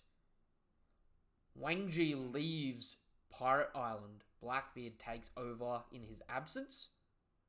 Kobe defends civilians from Wang Ji's raid, collateral damage. Law defeats Wang Ji. That, along with 100 hearts, Law gets accepted as a warlord. Law defeats or Blackbeard defeats? I'm thinking Law because looking at it, by saying, when Blackbeard says, you did me a favor at Rocky Port, that made it possible for me to out Ochoku and become the boss of Pirate Island. So that potentially could mean that the Rocky Port incident made, whatever the Rocky Port incident was, it made Wang Ji to have left Pirate Island. This is a little bit of a power scaling issue with me, though, because if Wang Zi was that powerful to make Blackbeard not want to approach Full-Aled Island... It more could have been the fact that Blackbeard wants the island intact, and he could have been set up how we saw Blackbeard set up there, where he's in the center, and really to have gotten him, it would have been collateral damage to something Blackbeard wanted. Yeah, that's fair. Yeah, because if Blackbeard and Black Hole's that I feel like it place, would make a lot of sense, pretty though. much are looting for scraps at that point. I feel like it would make a lot of sense if it was Blackbeard who fought Wang Ji, because even if Wang Ji isn't one of the main fighters, he was still a Rocks crew member. Yeah. So he's a peer of Big Mom, Whitebeard, Kaido. So even if he was on the weaker end, he's still really high up. I mean, shit, look at Shiki. 800 million at least. I mean, yeah, that'd be a damn fair answer. Ooh. I'm kind of sad about Shiki though. He kind of got pushed aside, man. I swear. I want something big for him to happen. I didn't even... Shiki's still at large. All we got was that non-canon movie where he got beat by a Luffy gear or Yeah, second gear. I mean, yeah, Not even talking. in in um in the defense of Shiki in that movie, right? He doesn't need to be durable and that much of a like tank when he can drop an entire continent on you. Exactly. Like he literally could be like he's like the Usopp of the crew, and he's still dropping islands on you for sport. I didn't even notice. Did you guys see Shanks? Rayleigh flexing the Conquerors? Flexing the Conqueror? Yeah, Oh. it bleeds into two panels when we see Rayleigh had shown up Oh, in that yeah. the top right, Yeah. the top right of the panel, on that on his right. Oh, yeah, okay. Yeah. Yeah, a little bit of crackles of black line. Yeah, he's doing a little bit of a flex there, and dude, I love the look on Blackbeard's face there. He's like, oh shit, not Haki users. Yeah.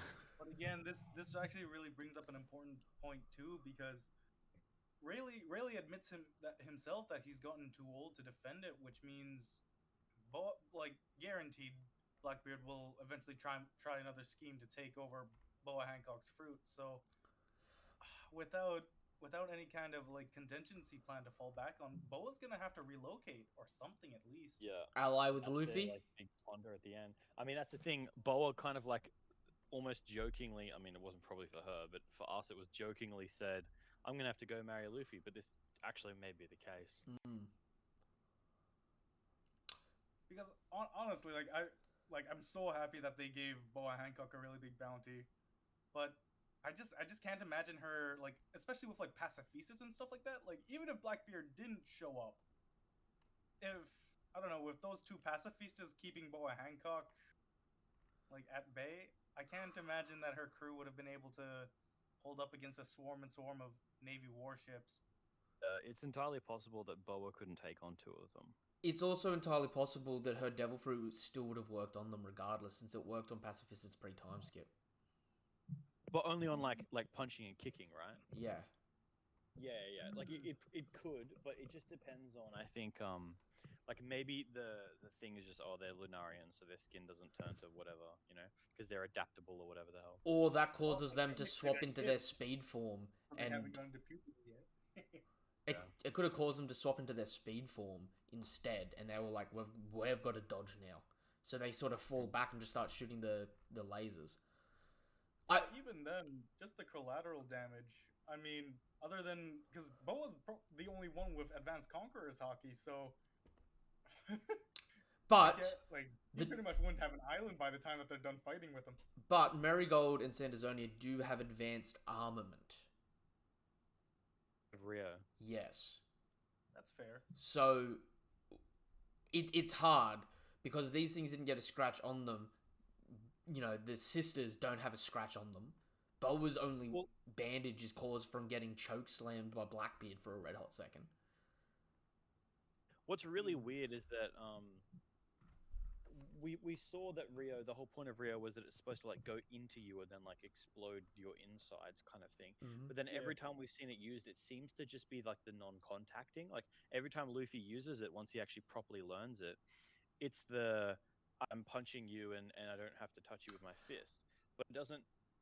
Maybe it is also going into them doing the internal explosion. I think it's going into them and doing internal explosion, but I think it's just a thing where One Piece characters are ridiculously tough. And again, this chapter, just linking back to it, we saw an island get cut in half and then Blackbeard block it, the exact same attack coming a second time, just with a little bit of regular armament. You know what I mean? Like, the One Piece characters' durability levels, especially at this level, is through the roof. So to me, it's like, I mean, pre-time skip, right? We were having buildings getting dropped on, like multiple buildings getting dropped on people, and they were just getting up, shrugging it off, just like, it's fine, right? Yeah, we had, if for manga purposes anyway, we had Whitebeard fight with half of his face missing. And that's a common thing between all of the emperors, right? You had Whitebeard, half his face was missing, and Aka Inu also liquefied him from like the heart down. We saw Mhm. in the manga, it's not just an anime only, like he got liquefied his organs. He wasn't making it out of there. We had Big Mom fighting Law. Law's big thing was doing massive internal damage. Like all of Law's attacks, we know pop organs. Big Mom still fought for a prolonged period of time with that, and just like temporarily now and then just like healed herself to keep coming back in a fighting state. I mean, even Doflamingo had all of his internal organs blown up, and he started just remaking them out of string. Same thing with Kaido. These punches that like destroyed your organs and stuff like that. Like we don't like. It's not like we saw Kaido a week later being like, "Shit, I'm missing part of my liver." You know what I mean? Yeah, just inner patchwork going at it. And like, I mean, even people like that, like with Kaido and that, we know that Zone's got a healing factor. So it's like, even if his organs were pretty much turned to mush after a good night's sleep and a hearty meal, he could have regrown them for all we know.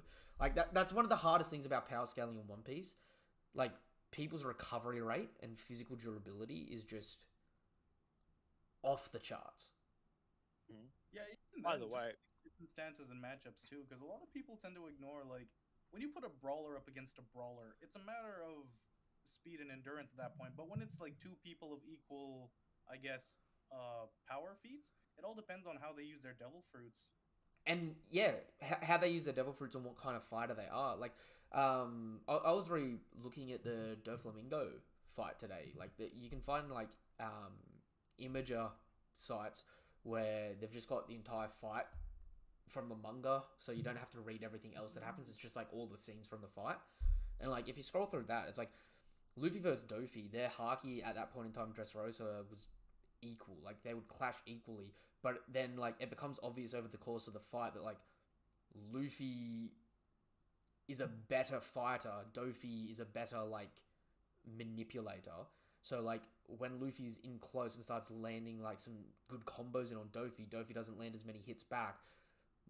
Dofi sort of like increases the distance, getting a few good slash attacks in because Luffy's still not really good at defending against slash attacks. And then after that, he's like, well, I've got to think of something. Luffy goes Gear 4, and then Doflamingo's immediately like, I've got to go Awakening and keep him at a distance. You know what I mean? It's like, although they were like equal stats at the beginning, Luffy's like leans harder into the brawler category, and then Dofi leans more into like, I've just got to control the situation and outlast. Yeah, a really good example of this one. I was talking with you guys about this before when I was talking about like the pre time skip when everybody was gathered at Sabaody Archipelago. Mhm.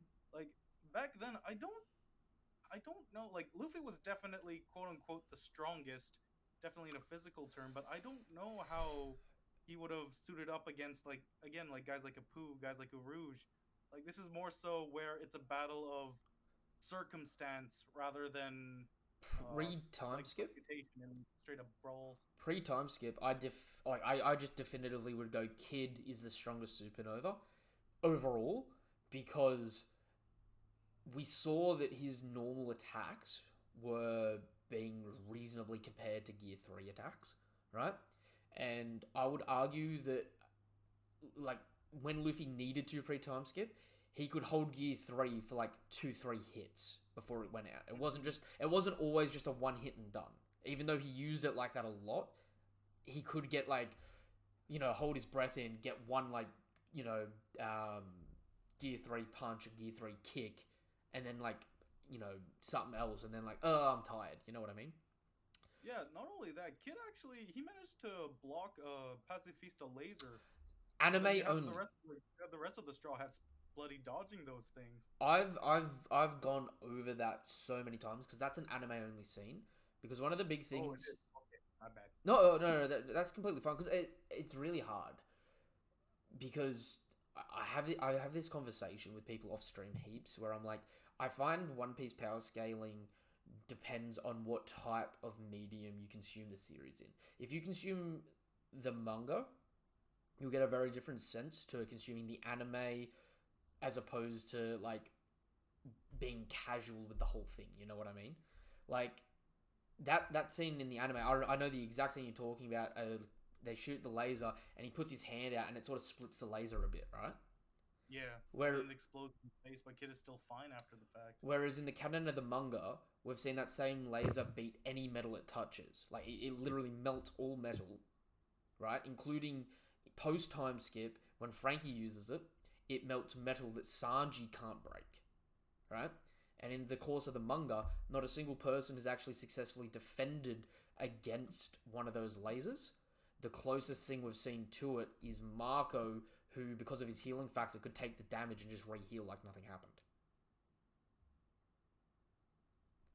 Yeah, like now that we know the full scope of what Locke can actually do, in terms of being like a technician fighter, he'd probably be the best suited. But again, like there's always that stamina draining process. So maybe after one or two pacifista, Law might like be ready to like tap out. See, the hard thing is with the pacifistas as well. Like pre-time skip, Kid didn't control them with his metal as far as we were aware. Yeah, that kind of boggled my mind as well. Like, But why didn't he pull up like a straight up Jack the Ripper moment where he reaches into a pacifista's chest and just rips out the center component or something? But at the same point in time, the only people we saw actually defeat the pacifista were the Straw Hats. We actually got off screen for everyone else at the end of it. We don't know how they escape. Yeah. So it's like maybe he did figure it out that they were metal and then ended up beating them, or alternatively, maybe he can't do it if it's also semi-organic.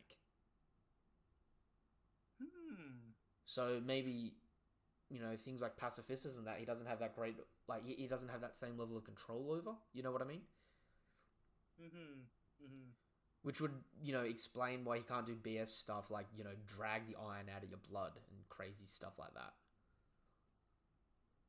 It's interesting to say the least. Like, there's a lot of different perspectives on it. You know what I'm saying? Yeah, if we apply like Magneto capabilities to Eustace Kid's powers, then he's pretty much the most overpowered person in the entire series.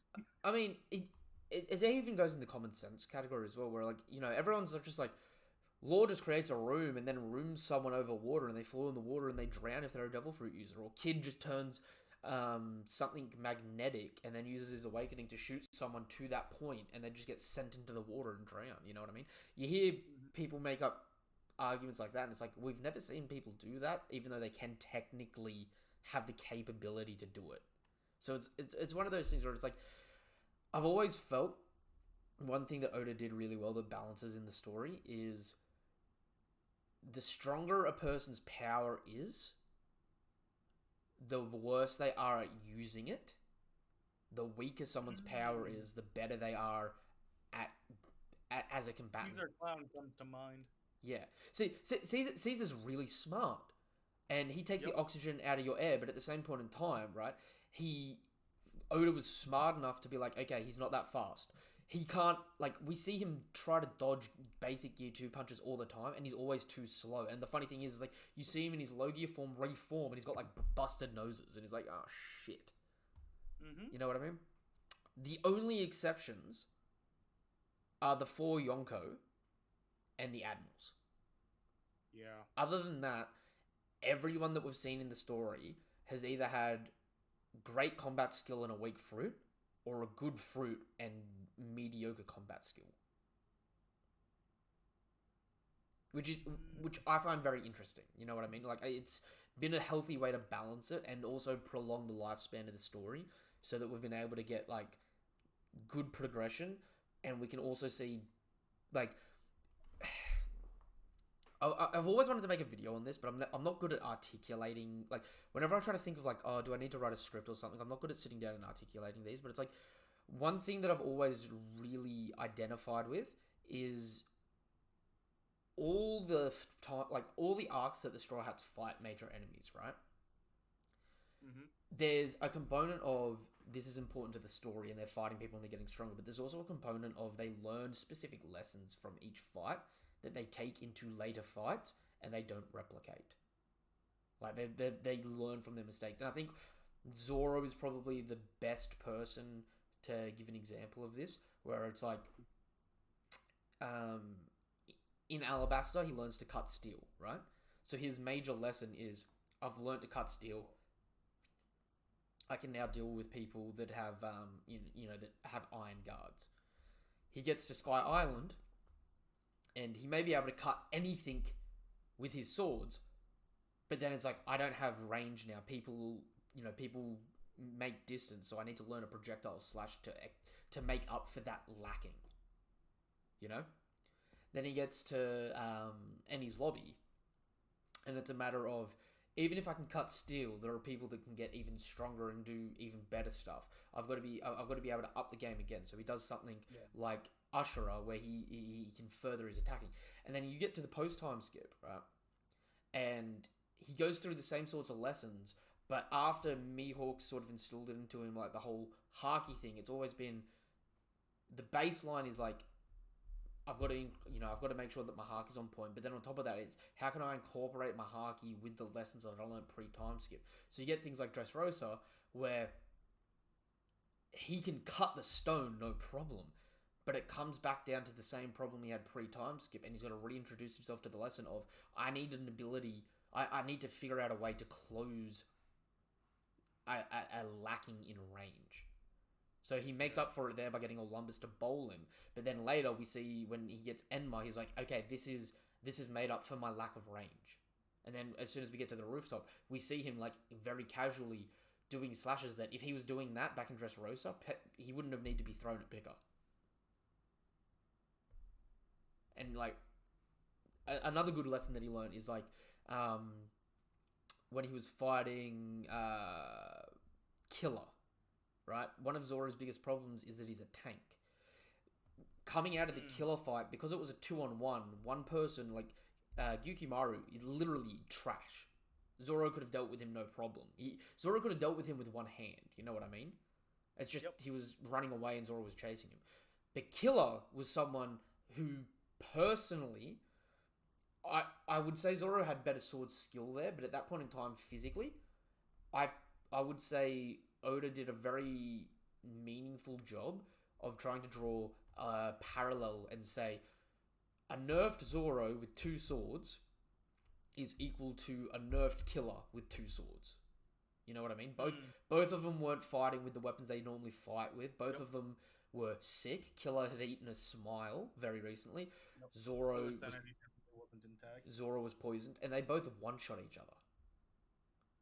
So then Zoro goes from that and goes, I can't let myself get hit in that same fatal capacity again. Makes it to the rooftop, and he's doing far better with not letting himself get hit like that until it gets to the point where he has to actively choose, okay, I need to take this hit, which he does to block the Kaido Big Mom dual attack, right? Yep. And then after that, he gets one more attack out, and he's like, I'm done. Like, I could block that one attack for a split second and get one attack off, and that was me. So I really see like how throughout the story we just see those natural progressions. You know what I'm saying?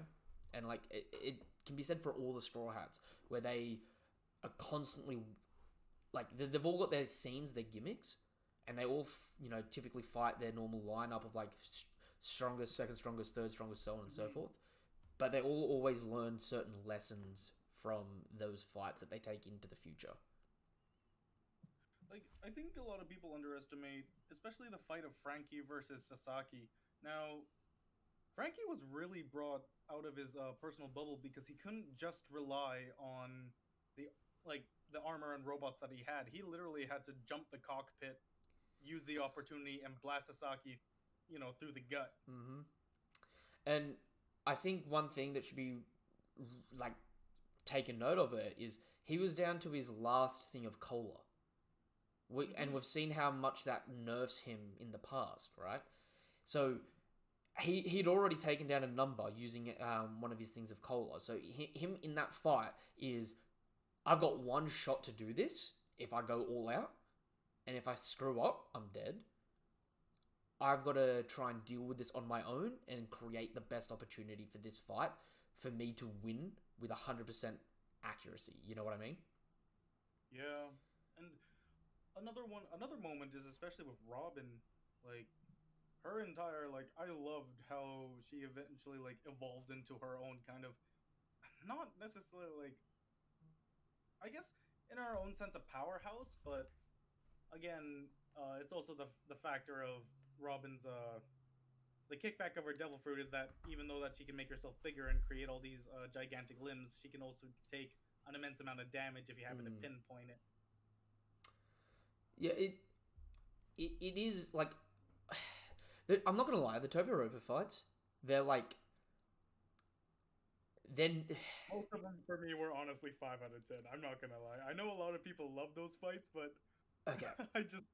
I don't know. I had some pretty salty moments of how they were dealt with. I feel like they all had the best build up possible and none of the payoff. Nope.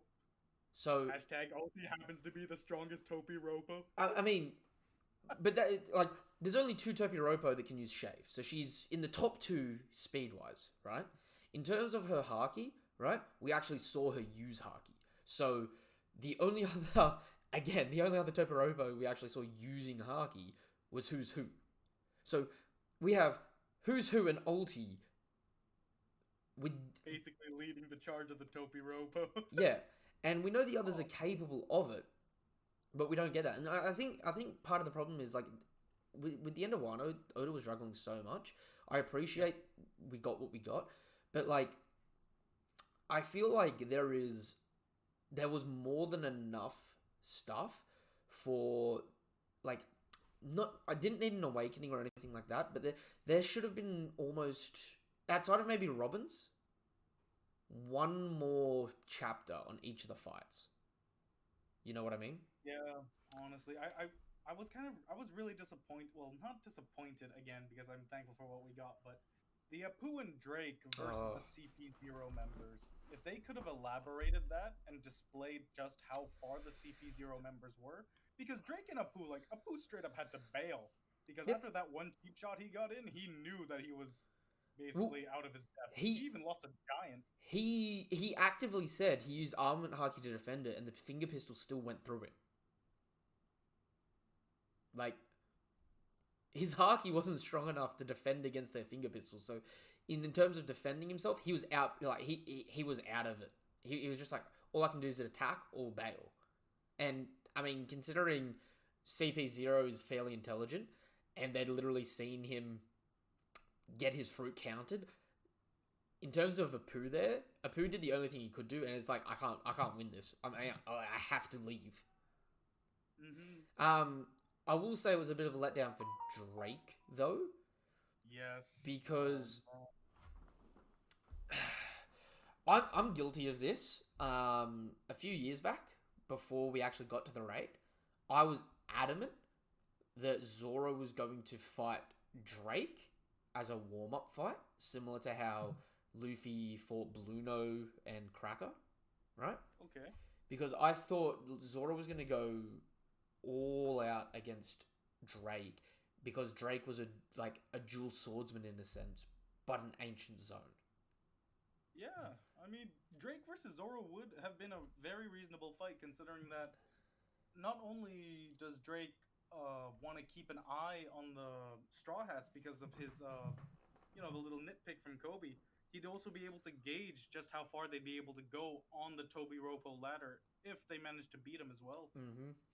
So I had always, like, leading up to it before we got what we got, I was always like, Zoro has to fight Drake because Zoro has to prove that even though he doesn't have a fruit, he's just as strong physically as someone with an ancient zone, which was at the time just being hyped up ridiculously in terms of their physical strength. You know what I mean? Like, you had Jack laying waste to Zoe, you had Page 1 throwing Sanji through buildings. Like, they were hyping up their physical strength. And I wanted to see Zoro overpower someone with that. And it also worked in the sense that we would find, like, as we found out, he was a part of Sword, but we also would have found out, like, he would have been, say, a vice admiral had he gone back to the Marines and been, reinstated or something like that. Like, I was hoping for something a bit more tangible like that to relate it. But instead, we find out he hasn't had an updated bounty for 2 years. He hasn't necessarily got any stronger in the last 2 years. To the point where I would argue, or I could see an argument outside of him one-shotting one of the numbers, his showcasing at Sabaody was better than it was this arc. Potentially. Ooh. I mean, I'll give it to you that his performance at Sabaody, because he was able to take a couple hits from Kizaru, and he was able to he Fight was off one the of the only guys to just pacifistas. go at a pacifista raw and just straight up cause him to bleed. Yeah. And then yeah, I mean it was epic when he took down that one number, but again the number wasn't aware of Drake. It was by all definition a cheap shot. It was a very impressive cheap shot, but it was still straight up back in the cranium. In Like, hindsight, it wasn't a clash. It wasn't a clash that Drake overpowered the number with. the numbers, and me and you, Daniel, talked about this a bit. The numbers are so hard to incorporate into this because we're told they're as big as Oars and Ancient Giants, right? But they have none of the physical, like, strength feats to go along with it. So they're all hype narratively, no hype physically. We haven't been shown a single good feat from them, really. Yeah. And Do you think Odds would have been able to get up after taking a Gear 4 punch? yes. The reason I say yes is because it took a combo of 3 Warlords to take down Little Oars Jr. And I can see a really solid argument for Nightmare Luffy being around the ballpark of strength of Gear 4. The difference is Oars pre-time skip that we fought was dead. So we don't know what threshold it would have taken for him to have been killed in the fight at Thriller Bark, if that makes sense. Because Ford already took a lot of damage as well from the other Straw Hats. yeah. So it's really hard because I look at it and I go, okay, he's got the feat of Continent Puller, and at least narratively, that's something him and his descendant Oars Jr. can share and revel in. You know what I mean? They've got that. They're strong enough to pull a continent. We saw them do crazy physical strength feats and stuff like that, right? I would say cleanly Zombie Oars is over any one of the numbers, and I would argue that Oars Jr. or the Zombie Oars that we saw, I could genuinely see them 1v10ing the numbers. Yeah. Like, Little Oars Jr., he's got a sword. You know what I mean? All the other numbers that we saw that had a weapon had a club. Like, I could just see Oars Jr. just one-shotting them one after another, no different to how he did to the Giants in Marineford. The only thing is they'd just be a little taller. Like, Oars Jr. managed to chuck an entire Navy, like a Marine ship. I really actually wanted to see a number pick something up. Yep. And actually, like, throw it. Because that would have given a little bit of context to see just how physically strong they were. Like, even if they just picked up a house, if they chucked it casually, then okay, yeah, maybe I can believe that they could pick up a Marine warship. But because yeah, the only thing that we saw from them was like that one number who charged at the other one and broke down that door that Yamato was trying to get through. Yeah, and the problem is with them as well. It's like they were mostly unintelligible, right? So in terms of mental capacity for fighting, they're already less than Oars and Little Oars Jr., right? They may have the same height features, but, I mean, Oars and Little Oars Jr. both look way more muscular and massive, and we saw way more collateral damage from them doing stuff. Yeah, it's like getting 2 Reese cups, but only one of the Reese cups has filling in it. Yeah. So it's a big thing as well with giants in any kind of like fantasy is that they throw things. They pick up massive rocks and they throw it at you. And so the scary thing about dealing with giants is you can't stay at a distance. You have to just like literally stand under their feet and try to fight them. Because if you step away, they just pick something up and throw it at you. And whatever they throw, if it hits you, you just get crushed. So it would have been cool just to see a couple of the numbers like standing at the back next to like a broken down wall, just throwing rubble into the samurai forces. yeah, and we almost saw it because we saw one number pick up another and go to throw it, but Frankie one-shot him. Like, imagine if we actually saw one of the numbers bowling the other numbers, and we just saw like 1,000 people just disappear with one massive like attack. You know what I mean? And like that's not even getting into like me wanting like the other Supernova crews to have taken at least one of them down. But it's like we saw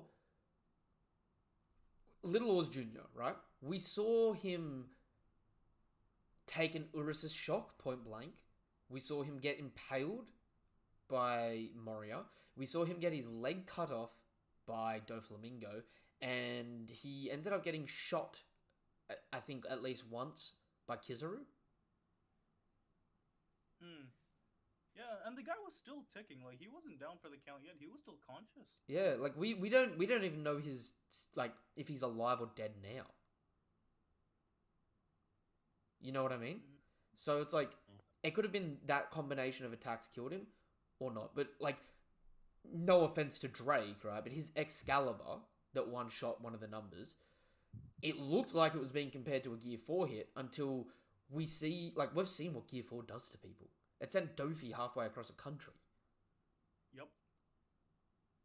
Drake. King Kong Gun pretty much, like... Now, here's another feat, though, like, that I wanted to compare. When Moria absorbs 1,000 shadows... And he one punches an island in half. Yeah, Moria's able to obliterate Thriller Bark. Yep. And then Luffy did the same thing when he pounds Doflamingo into... into Dressrosa. And... I'd like to do you think that Moria's punch was actually on par with the King Kong Gun at that time? Not King Kong Gun, but a Gear 4 punch, yeah. But the problem is, Luffy has the speed to go with it. I think Moria's big thing is when he powers up, he's capable of doing that. Like, I've said this a couple of times and I've gotten a bit of flack for it. Moria is probably more deadly than Jack, at least. Right? Definitely. And I look to things like that. But if you look at Nightmare Luffy versus Moria and Oars, right? Like, Nightmare Luffy was able to catch Oars' punch with one hand. You know what I mean? And then proceeds to do multiple Gum Gum Gatlings, including a Gum Gum Storm in that form that was pushing Oars across the planet. Like, they literally turned all Oars' bones to dust multiple times during that fight, right? And it's like, at the end of that, like, I don't know if you remember this, they never actually beat Moria. No one knocked Moria out. Moria got up, and then the castle of Thriller Bark fell on Moria's throat, and he passed out. I mean, yeah, Moria would have won the... Here's the thing, though. Like, Moria, after his loss to Kaido, he gained a lot more, I guess. He got lazier, definitely, but I feel like he also got, quote-unquote, smarter, in a sense, because he already knew that the fight was a losing one. If Moria didn't get that gigantic tower fallen on him, and the sun eventually rose up, I mean, that would have been game over. I mean, in all fairness, the way I look at Moria is... He started his life like Kaido, and then he swapped to the crocodile sort of aspects, right? So when he was young, right, and like, you know, the Kaido that Moria fought, we know Moria got obliterated and his crew got killed, right? But we know that they did fight, right? This was a Kaido that had already fought Odin. You know what I mean? So to me, instead of, like, a lot of people, like, don't know how to, like, gauge that. The way I look at it is Kaido is weaker back then, even though he fought Odin. He's weaker back then than he is now, for one. Two, Moria back then, because he wasn't lazy at that point in his life, Moria actually had a gym. He probably could have fought people that were a lot stronger than him, because instead of taking hits and getting damaged, he could have taken parts of his body and swapped out what was getting hit. Like, you know how people use armament haki to defend themselves, like, last second? Mm-hmm. He could pseudo do that with his shadow and take no damage. Yeah, I think he did that against Sanji, didn't he? When Sanji tried to... He did after that... Moria took off in shadow, Sanji tried to go up and hit him up with some kicks, and he basically dispersed. He did it against Luffy, Sanji, Robin. So we know he's capable of it. But when he did that against them, he was lazy. If he was more proactive back in the day, he may have been able to do that a lot faster and fight a lot stronger people and not take damage. So maybe he could have hung with someone like Kaido for a bit before Kaido steps up his game. You know what I mean? Mm-hmm. But then, if you take that, right, that Moria that got beaten, what did he do? He went, teamed up with Hogback, right? Got a character that could turn invisible, so he could infiltrate anywhere and get anything from anywhere, right? He got Ryuma, a world-renowned swordsman for having killed dragons, right? Now, whether you want to say that what goes through Mori's mind there is Kaido, Orochi, or the dragon fruits. You know what I mean? But he went and he got a ringer. Then he proceeds to go and get Oars, right? Someone that is, as far as we know, right? Little Oars Jr. had a 550 mil bounty, same as Ace, right? So he went and got physically one of the peak specimens, right? And then thought his best step to continue getting more shadows before going back is to put someone with a 300 mil bounty into that creature. So if you look at other people with a 300 mil bounty, that's like Whole Cake Island, Zoro, Sanji. You know what I mean? Could you imagine one of them as an ancient giant with their skills? So That'd be kind of nuts. So it's like Moria's whole plan was like he gets Perona. Perona can make you depressed. If you're depressed, you can't use your haki, right? He gets someone that can specifically go and kill dragons, right? He goes and gets a giant to go fight, say, the numbers. Gets someone that's... They didn't have to be high tier. They just had to be strong enough for him to get even more stronger people's shadows. So if he sent zombie Oars to go after Jack, right? I could see a really good argument for zombie Oars having beaten Jack pretty cleanly with Luffy's shadow, mind you. Then imagine Moria with Jack's shadow. You know, then he's got like 2 good commander level people. He can just go back and start picking off people one at a time. So Yeah, Moria basically, he traded off essentially just overall power for more of a Strat. technician approach. yeah, and like it's played off as lazy, and it really like it shows when he got into the fight because he didn't like actively do much. But his strat was on point, and it made significant difference.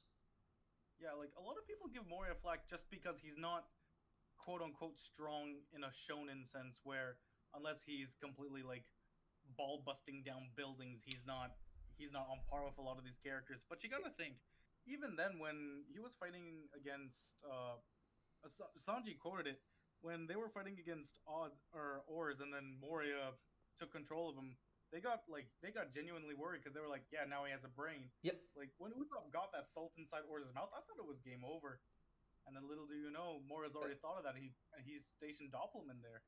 And I mean, like, he was clean. And a lot of people, I think one thing that really hurts him is Marineford from the anime. Yeah.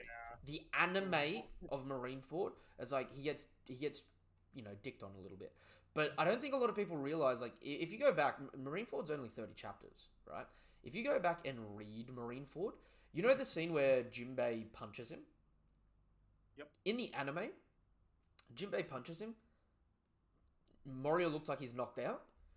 And then that's Moria for like 10 episodes. Yeah. In the manga, Jinbei punches him, runs past him, and then like a chapter or 2 pages later, he's back fighting one of the 16 division commanders. I know, it's just like, yeah, the anime, I don't know, that's one of the many gripes. When they choose to extend or neglect something, people often take it out of context. I love it because like it's almost like I do because of the channel, but also because of my love for the series. I go back and I reread lots of stuff in the manga. Like I found stuff in the manga that probably like I know of a Devil Fruit's existence that probably no one in the series knows about, including the wiki, because I know the wiki doesn't even attribute this person to having a Devil Fruit. right? Do you remember? I think her name's Elmi, one of the Whitebeard allied captains. Tell me. Oh snap! No, I don't.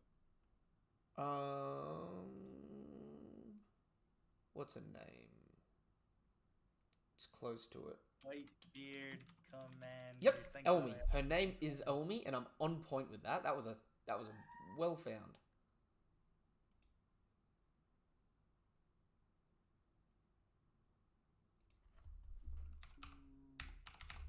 She looks like a knockoff Big Mom. Yeah. So, I took a screenshot of it recently because I was really looking back at it. There's a scene in the background of another major panel in Marineford where she's actually fighting Kizaru, right? And she creates a golem that she can autonomously control. There is no mention, like, if it wasn't for the fact that you see the golem that's clearly not human, and she's standing there, like, waving her hands, and it's marching towards Kizaru, you would say that it was someone else, but it's clearly no one that we've ever seen in the rest of the series. And the anime made the golem its own character, I'm pretty sure. Because they just thought it was like a dude walking past and that. But if you look in the manga, it's clearly... Hang on, I'll see if I can find the chapter. Actually, it's in my phone. It's in my phone. Because I looked at this recently.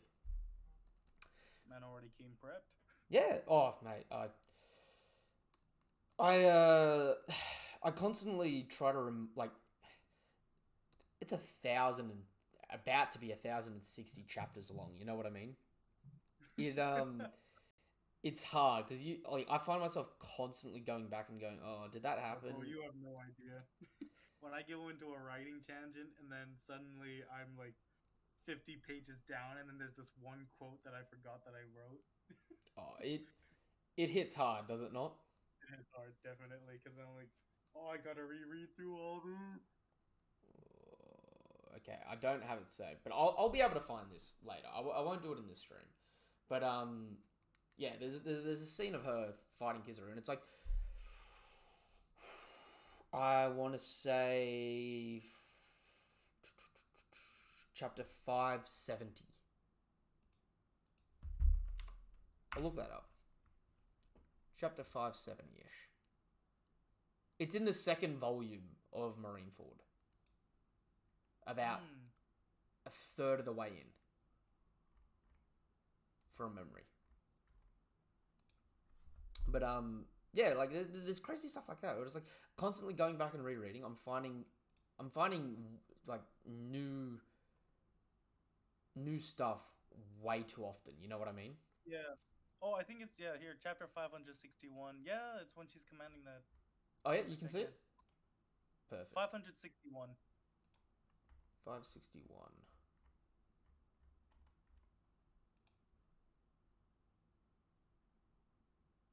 I'm just searching up on the wiki now. Trying to find this. Yeah, she's commanding some sort of, like, mechanical or golem sort of being. I would say it looks like wax, but obviously we know who's got the wax fruit. Yeah. So I'm wondering if that's actually like a golem fruit, and it plays off similar to a combination of the wax fruit and Daifuku's genie fruit. So did you say 567? No, 561. 561. There we go.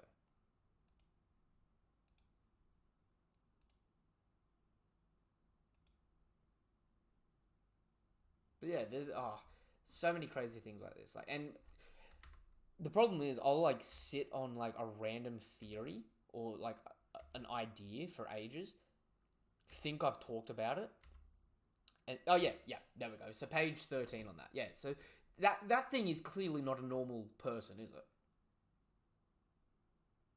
Mm-hmm. But yeah, it's just like split second info like that. I don't know. It's crazy. And it's one of the... I hope we get more stuff like that for this final saga. Especially with the way this chapter goes, with how hyped up we're getting more characters in that. I'm gonna be really excited to see more people step up. You know what I mean? Because it's like, unfortunately, fighting the 4 emperors, we were very limited with how many commanders people could fight, and everyone wants to see the Straw Hats fight commanders. So it's one of those things where it's just sort of like, personally for me, I kind of wanted Oda to break the mold a little bit. I wanted to see like a 2-on-2 King and Queen versus like Sanji and Zoro, and kind of having the contrasting like dynamic where King and Queen despise each other and they often hate each other. Like with like, there's no real quote unquote respect other than they're under the same banner. Where you have Zoro and Sanji, it's more kind of like a I hate you, bro, but we gotta do this, man, kind of shindig. Well, I want to see more team fights, but I also want to see more like tag in, tag out fights, if that makes sense. Like, say if you had someone like Queen, and like, you know how Sanji broke his arm off? Yep. Imagine if it got to the point where like Sanji broke both arms off, and then something else major was happening, and like he was like, Chopper, I need you to finish him off while I go deal with this. You know what I mean? It's like, the person's significantly nerfed, yeah, but it's like, you know, you could see some more funnier and like more intricate interactions where some weaker people have got to step up and like think of ways to get around stuff. Yeah, that would have been cool. I really wanted Chopper to get us another transformation too. Oh, how did we go through the arc with the most zone users and not see someone else eat a Rumble Ball? Oh man, that would have been so sick. Could you imagine Queen? Oh. If Queen, there should have been, when Chopper went Monster Point, Queen should have seen it and be like, hey, wait, that's similar to what Black Maria does, but yours does, wait, is that an awakening? What? You know what I mean? Yeah, there was like, and Queen's pretty like analytical. He should have been able to figure out that Chopper was using like advanced drugs as well. It would have been really good. That being said, oh god, we've been going for over 2.5, or almost 2.5 hours. What's going on today? Still going on with the stream. Yeah, dude, it's a big chapter, a lot to talk about. And the more people that ever hop in the stream to chat and that, you know, the more perspectives and conversation to go on. The only reason it's as short as it is normally is because me and Daniel, you know, we have similar ideas. So there's not ever really a lot of new perspective outside of like our initial takes for chapters. Speaking of, are you still there, Daniel? Well, it's really interesting when I'm talking with you guys in the general chat. Like, Oh, I'm happy to beef. Yeah.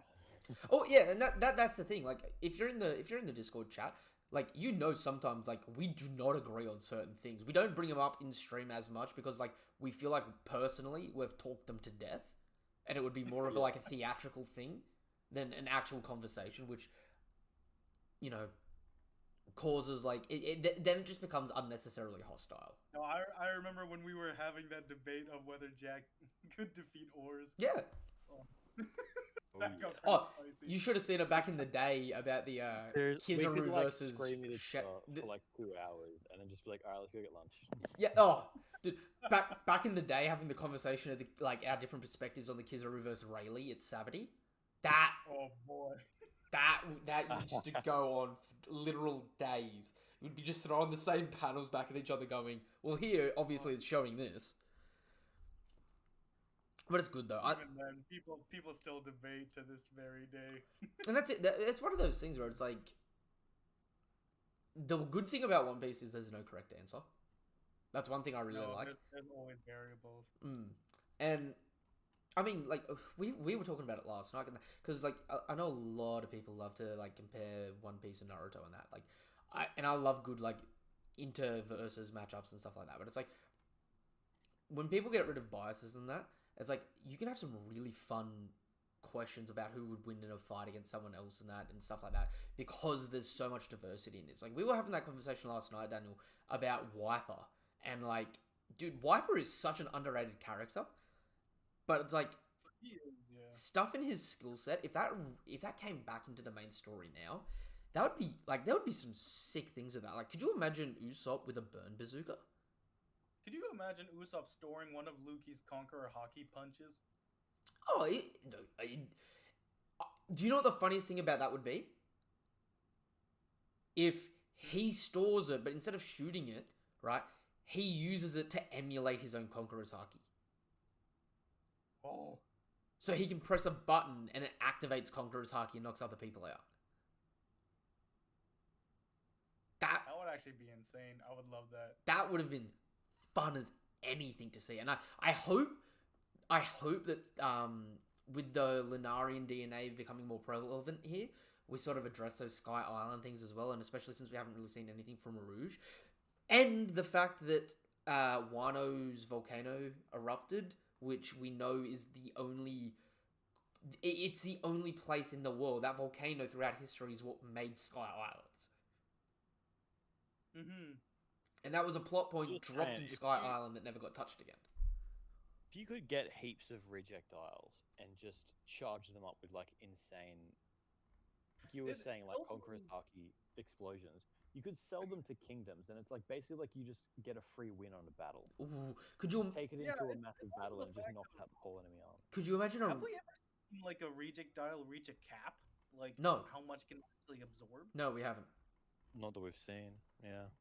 Oh gosh. Could you imagine the King Punch on a reject Oh. dial?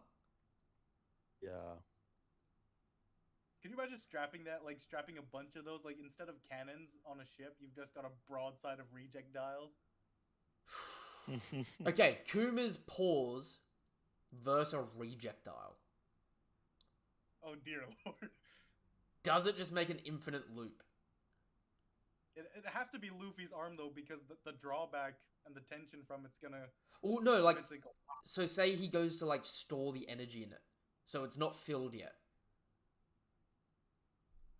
Kuma rejecting a reject dial. What would the cap be in that? Would it just be like a speed of light air pad, or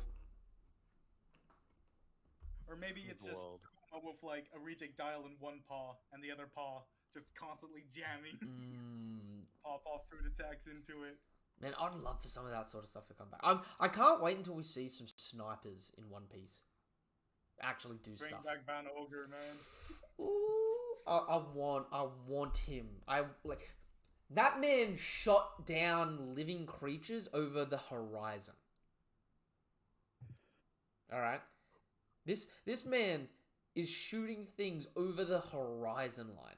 I need this man to come back and have a ridiculously fun fight with Usopp. Right? Same with Lafitte. Rereading Lafitte scenes and that, Lafitte is the fastest Blackbeard pirate. And I toss up whether or not I want him to fight Sanji or Brook all the time. Because it's like, he can fly, he can kick. He's the only Blackbeard pirate that we've seen to date use shave. He's stealthy as anything. I mean, he slipped into a room with Mihawk, Sengoku, Suru, Doflamingo. Unnoticed. Like, Oh man. Luffy Yeah, Luffy is kind of an enigma, honestly. I don't really know where to put him. He's definitely got a huge skill set. he's But in terms of, oh man, he also Yeah, this- holds the only rank outside of the Marines that we know of other than Coast Guard. He was a former sheriff. So we've never seen sheriffs in One Piece so far. So it's like, is he like a kingdom's version of, say, like a captain when he started off? You know what I mean? Because we've never, like, we typically get like the ruler of a kingdom is probably strong, and then maybe he has like one or two strong people. So you've got like Wapple, and then he had his top two, and then technically he had Dalton. But then you got people like Cobra, who was not strong, but he had people like Pell and Chakra. You know what I mean? yeah, that's true. So it's like, I would love to see some of these other bigger kingdoms that need like strong military to have some people that stand on their own in those sorts of areas. And I like, mean, there was also the good example of what was it? this is really far back, but Nolan, he was the admiral for another kingdom, For right? the Neville Kingdom. Yeah, Ivnil? Leville? that's an excellent Love example. And, dude, don't even get me started. Like, the weird parallels of,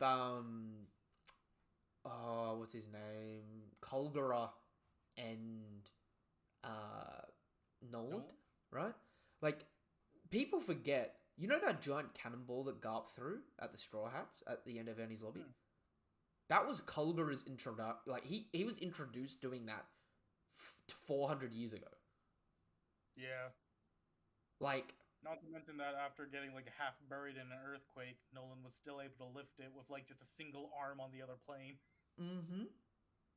And dude, we still haven't gone back and readdressed the fact that like back in the day, every crew needed a botanist. And like we've got a botanist now with Usopp, but like we've never seen any other crews with someone that fulfills those sorts of roles anymore. Like Usopp, more people would say he's the sniper than he's the botanist, which he is.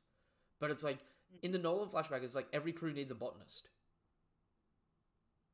It's just another one of those like great bits of world building that I feel like just needs to make its way back into the main story. Same with I feel like give me a bounty hunter. in crews like Luffy's, it's not we need a botanist so we don't eat poisonous fruits. It's we just have Chopper. Yeah. And we just have abnormal ability to eat poison fruit and not die. But the thing is, like, I mean, we've got Usopp with the pop greens and that, but we know there's other really ridiculous plants. Like, I would love for Green Bull, when we, like, if we come back to him and get more with him, I would love it if he actually was a botanist in his downtime as well. So, like, I'm telling you guys, he was Kizaru's weed dealer. that's Smoker, man. You get it fresh from the source. Why do you think our Kiji loves Smoker? Dude, they used to just sit in Marine HQ, right? A hefty waft went over their face and they were just glazed out of their minds. I'm actually a little surprised we never saw Smoker do that. Like, in Punk Hazard, you know how we had Caesar messing with all the chemicals and that? I would have loved to see a scene where, like, Smoker's just like, huh, you know, I'm struggling to deal with him in that because of the nature of his powers. But if I can make him hallucinate with some like hallucinogenic smoke, I may be able to. And like Smoker, like does some weed smoke or something like that, and then you get a counter where Caesar's like able to neutralize the chemical. That would have been some fun stuff. Or maybe even then, like maybe you could mix up his smoke and just like bring it somewhere else. Or maybe Smoker could become the deadly gas. That'd be fun. What'd Sage say? Where do you think the chemistry between Rayleigh and his wife happened? If you ask me, I would say God Valley. I mean, I don't know. To me, honestly, the relationship of Shaki and Rayleigh probably happened like post God Valley. Maybe when Rayleigh decided that he wanted to start settling down, he started to slow down a little bit because Roger's time was also coming to a close as well. Okay, hear me out here, right? For the longest, a lot of people thought that, including myself, thought she was a member of Rox, right? And it is very possible that she was a member of Rox. But because she's the ex-captain of the Kuja Pirates... Yeah, that kind of throws a wrench in that theory. And we know that Garp used to chase her around 40 years ago, pre-time skip, not post-time skip. So this is 42 years ago. So a little bit before Rox went down, right?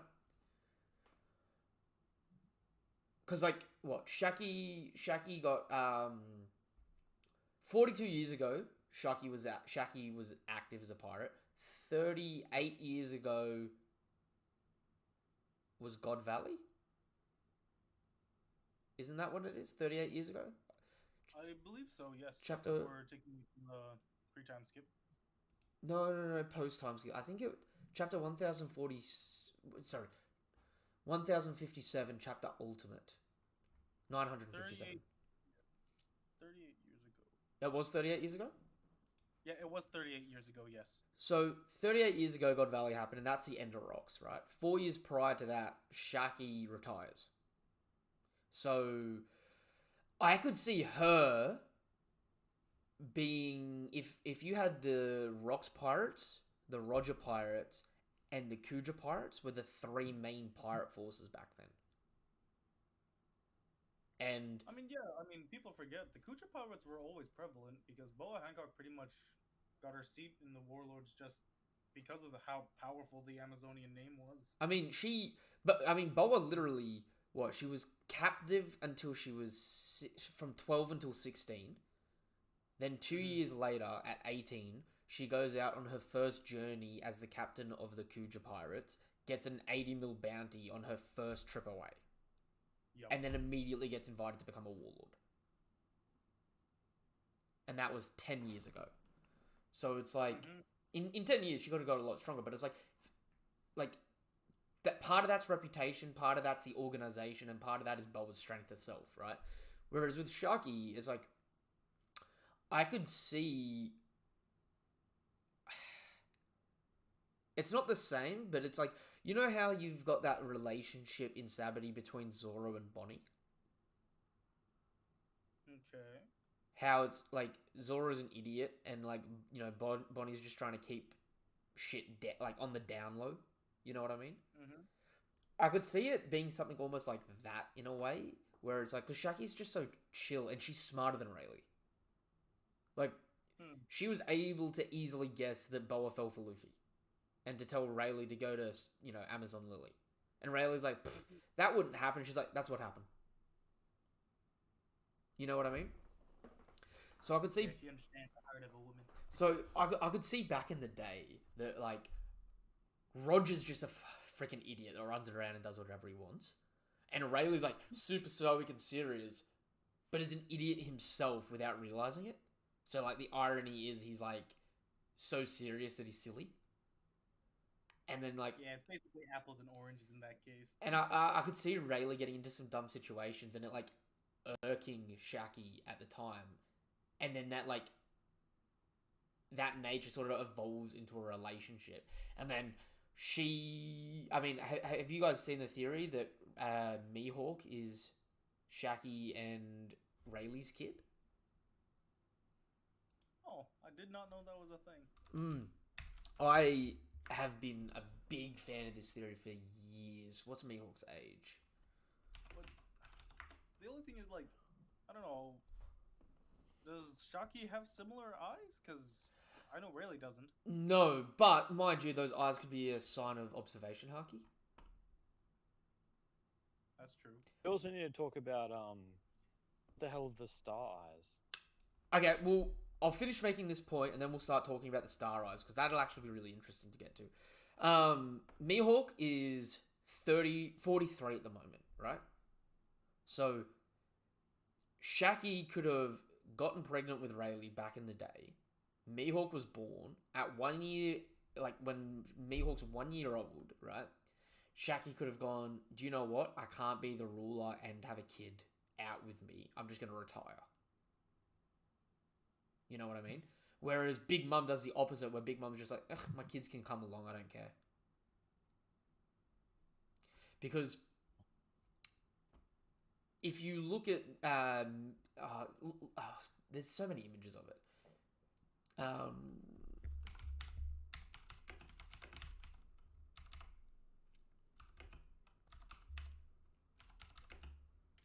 Rayleigh and Shaki Mihawk, you will find so many people that have, like, tried to relate their facial hair, because he's got, like, you know how Shaki's got the, like, the bob that, like, comes in sharp? Yeah. Mihawk's got the beard like that, and then if you take Rayleigh's, like, chin strokes, Mihawk's got the same sort of cut of chin beard, right?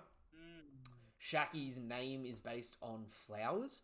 Mihawk's introduced wearing the whole flower outfit. Rayleigh being the Dark King and one of the world's best swordsmen. Mihawk being the world's greatest swordsman. Oh gosh, I've got my tinfoil theory hat on. This is gonna be a long night. There's a few jumps to reach it. But it would also make sense in the sense that, like, you know how a lot of people have, like, a really powerful lineage? Mm-hmm. So it's like... And Oda does string up themes like that and whatnot, so And, surprising. unironically, it's funny how Kid Mihawk is introduced in the same chapter that we get the return of potential Ma and Pa. So Oda definitely, you know, at least coincidentally, right, when he thinks of Mihawk, he's thinking of them. Otherwise, what was the point of having the Mihawk pacifista being the one that came here instead of like another one?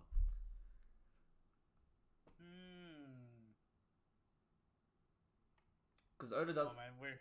Oda does it a lot where he will bring up things in the same chapter. Like, I was rereading a little bit of Water 7 today. I think it's chapter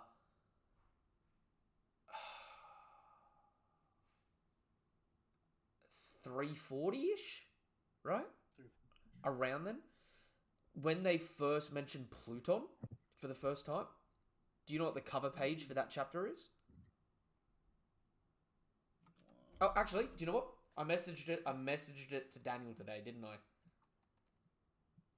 What? I messaged you. Where is it? Might have been in... Here we go. Chapter 346, right? When CP9 first mentions Pluton for the first time since... Like, the first time it's mentioned by name since Alabasta, right? The color page for that is the Wano color page with the Kozuki crest and a pink dragon behind Luffy, Zoro, Nami. So, even if he doesn't have all the pieces, Oda does things where when he's thinking about a theme or like a plot line, he tends to incorporate it all in one chapter. You know what I mean? Like, he starts, like, when he's got his ideas about a certain plot, he'll sort of keep them condensed together, which makes it good for, like, chapters like this, so that, like, in the future you can go back and go, oh, that's crazy, you know what I mean? Because it's funny how that's the first color page that we get of Wano-esque designs, symbols, characters. Then 1,000 chapters later, almost, we get Pluton's in Wano. Yeah. You know what I mean? That was a huge wraparound. That being said, let's talk about the Boa Star Eyes. What are your thoughts on that? It seems like the pacifistas are like genetically engineered with specifically really strong abilities, i.e., the strongest body in existence, being that Lunarian DNA. Which also, just got to remind people, Lunarians can adapt to any environment. Mm-hmm. Yes. One of them having dirt. One of them having the Mihawk eyes, which could be like just a genetic factor.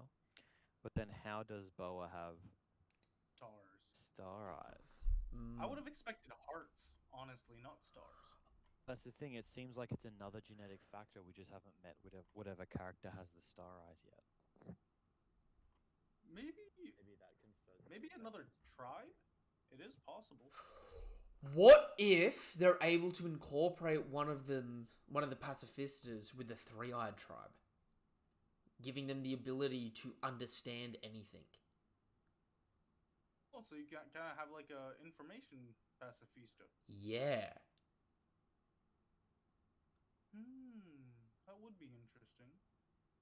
Because obviously the Mihawk one sole purpose is combat from a sword's perspective, like a swordsman perspective. The Boa one was shooting the lasers, I'm assuming, to make up for the fact that it doesn't have Boa's fruit. Right? So it gets the generic power up. But maybe those star eyes, the Boa one might have better perception. Maybe... Ooh. Oh, hold on. How about this? Like, maybe the Mihawk guy is maybe for armament, because he was able to send that slash. Maybe stars is for observation. Maybe. Because kind of stellar, looking through a telescope to see the stars.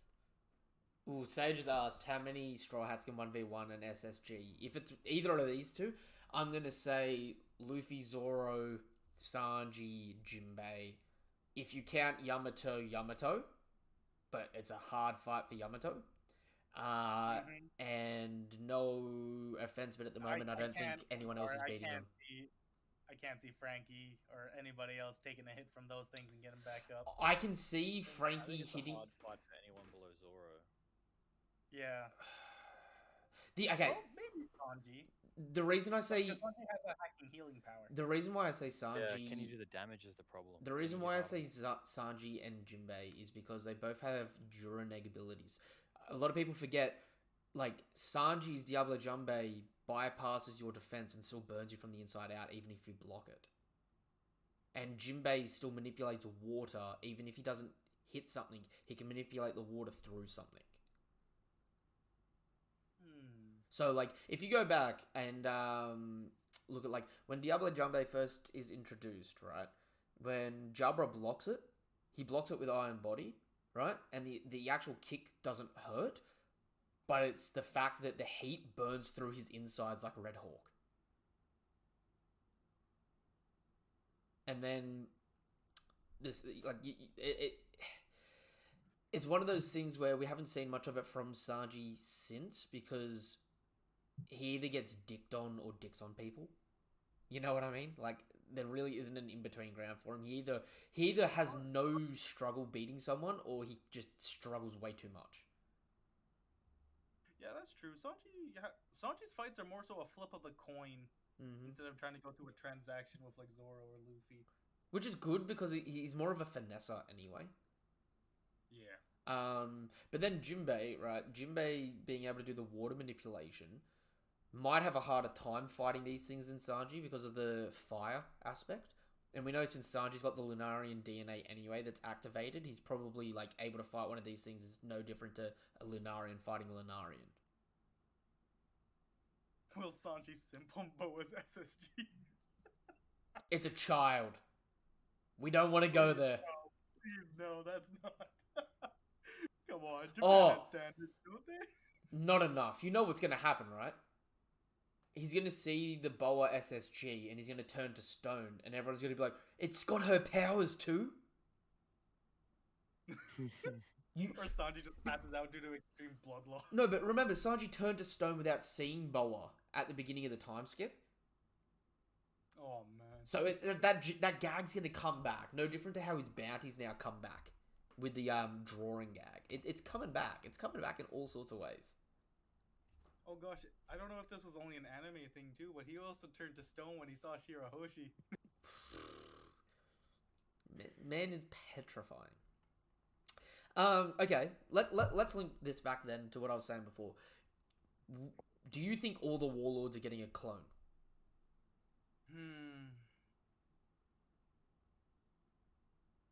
Oh, that's tough because, understandably so, we already have Kuma, we already have a potential Mihawk and Boa. Now, the thing is though, would the Navy bother doing Gecko Moria? Because, granted, Gecko Moria's powers are more so, like, at least when he's enlisted into being a warlord, his powers are mostly because he controls the Florian Triangle. Maybe More so his own quote-unquote physical capability, because Moria's reputation was, like, probably one of the highest out of all the warlords there, because he actually made it into the New World, made it into Wano. Just, I guess the Navy kind of left out the fact that he got his butt whooped. Well, here's the thing. Like I said before, is it all warlords? Pre-time skip warlords? Post-time skip warlords? When did they potentially collect this DNA? Is it something that all, like I was saying before, that's what I was saying, like, maybe when the warlords sign up as a warlord, they sign in blood, right? Because if not, is it the OG 7? Is it the Marineford 7? Is it the post-time skip 7? Because they could have a clone of Blackbeard, for all we know. Actually, that's a good point by Glittercorn in the chat. Yeah, Boa was stolen at 8. So she was probably... Actually, was she subjected to potential government interference? We know, I mean, she was a slave at 8, so she was at least captured then. The Lunarian DNA was collected at Punk Hazard. We know that because it was part of the Kaido flashback. So, okay, when would they have got Mihawk's DNA, if ever? I mean, Mihawk does have a past with the Marines already, as Crocodile mentioned, right? He used to be called the Marine Hunter. Ooh, you know what? An SSG based on Crocodile, we may find out whether or not he was a boy or a girl. Oh, Based on the pacifista. theory comes back.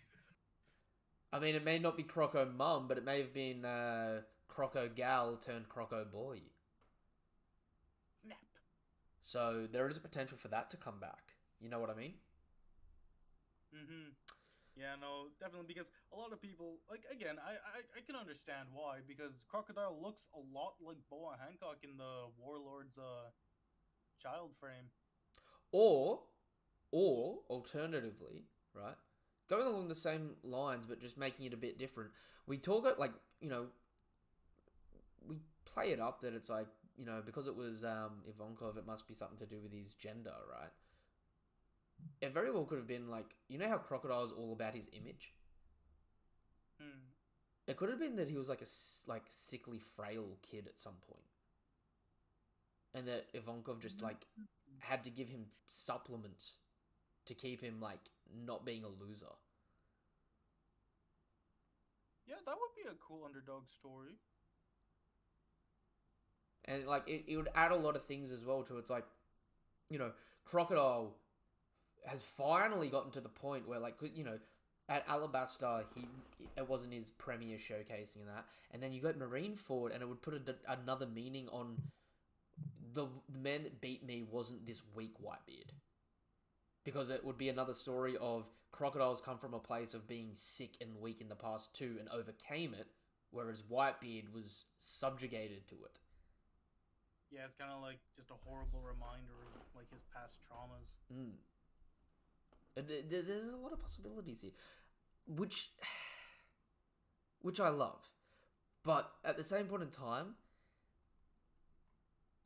I'm so pigeonholed in right now on Kid Boa being able to fly, shoot lasers, and potentially, like, we saw King use magma, right? Or at least fire so hot it was like magma. These things could be like, they've essentially got a proto version of Akainu with the magma, proto Kizaru. They just need like, they either need like an ice ability, a centrifugal force ability to like mimic gravity, or like pop greens. Pop greens are probably the most accessible, but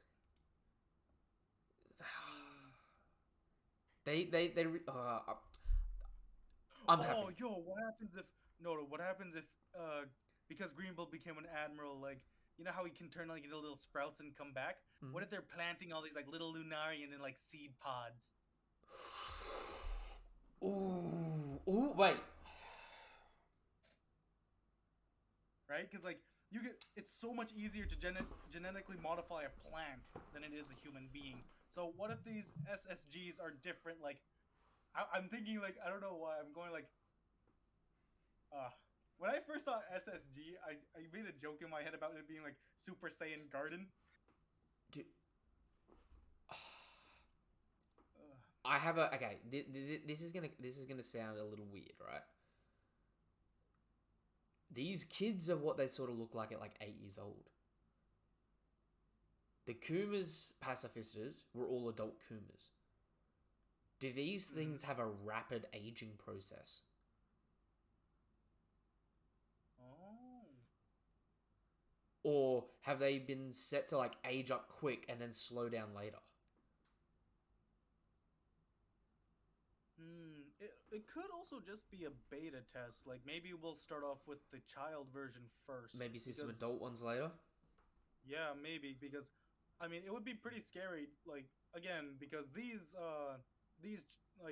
children pacifista, they're showing emotion, so they might not completely be mindless slaves on the level of Kuma. Mm. So maybe they kind of want to just dab in the waters first, because if you jump straight to adults, adults are way more independent than children. Like children tend to latch on to the first thing they see, right? Yeah. AKA parental figure. So if you kind of take that away and you start them straight off the bat as these super powerful adults, maybe they're just afraid that some of them would stray from the path, because the world government prides on innocence. So I wouldn't be surprised if they kind of want to take things slow, especially with a huge jump like this. Like this is, for what we know, Dr. Vegapunk has been testing and perfecting for years, decades, who knows how long. Ever since they captured At least 22 years, because Sanj is at least 22. years. He's been at least working So, on the lineage factor. So he discovers the lineage factor 22 years ago. But then this brings me to the next part, right? How scary are these pacifistas now? And now, remember the fact that he can replicate mythical zones. And that's one part of his work that we haven't seen come back into the story. now here's another good question, because we're assuming, like, let's assume that these guys are part biological. Do you think that these pacifistas could eat a devil fruit? Yes. Even if they can't, we know objects can eat zones. Mm-hmm. And that's technology that Vegapunk was working on and developed, feeding zones to objects. We also know that Vegapunk was working on replicating mythical zones. I reckon that's the next step for these things. This is a good test run to see where they are. And then once Guernica comes back, like the CP0, and like addresses the world government and is like, yeah, so that mythical zone you thought was a dud wasn't. And then that with Green Bull's report is going to make Vegapunk go, oh, really? Okay, sweet. Goes back to his research. We may be able to, even if these are just machines or biological machines, he may still be able to force feed them zones. Mythical ones at that. Yep, definitely. And that's another thing too, because Vegapunk is already very secretive by nature, so he might have already developed something this far, and he's only slowly leaking it to the world government. I heard Because a report that next chapter. So there's a chapter next week, and then there'll be a break. Next week's chapter gets the cover of Jump and a color spread, which normally means it's a big chapter. Yep. I think we may get Vegapunk next chapter. I mean, yeah, especially with how much they've been dropping down this SSG. Like, I would love finally to see a character reveal, because he's either like this tiny little scientist, or he's like this big, like, stout burly man with like a really big beard. I genuinely could see next chapter we get introduced to Vegapunk. We see how many of the SSG we've got, and he runs a battle report based on this as their first major showcasing. Yeah, because they did say to record it. Did they? I Yeah, must have yeah. missed that. Where was that? Yeah, no. Earlier in the chapter, they said, make sure you keep a recording of this. I'm pretty sure. Hang on. It was somewhere in the beginning. They're saying keep an eye on the pacifistas or something like that.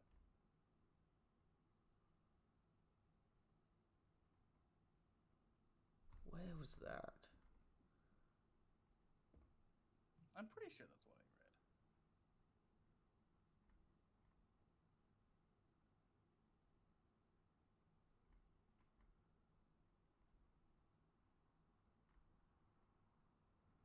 Oh yeah, here we go. When Navy Vice Admiral Yamakichi is introduced, he says deploy the new pacifistas. The Sepharimims should be on the front lines. It says get ready to record what happens. Ooh. I wonder if Seraphims is Oda's play on the Nephilims. Angels. Oh, from Darksiders. Because, you know, they've got the angel wings, but they're sort of demonic. A mixture of angel and demon into a husk. Ah. I wonder if that's where the naming scheme comes from for them. Yeah, Seraphim and Nephilim. Yeah. Yeah, because they want to record this, so this, not only is this a test run, this is also That might be why the eyes are. whether these guys are worth investing. That might be why the eyes are stars. Oh, a visual recorder. So we can see what it is that they see. Because we know that the pre-time skip pacifistas had that, but because they always had glasses on, we never saw their eyes.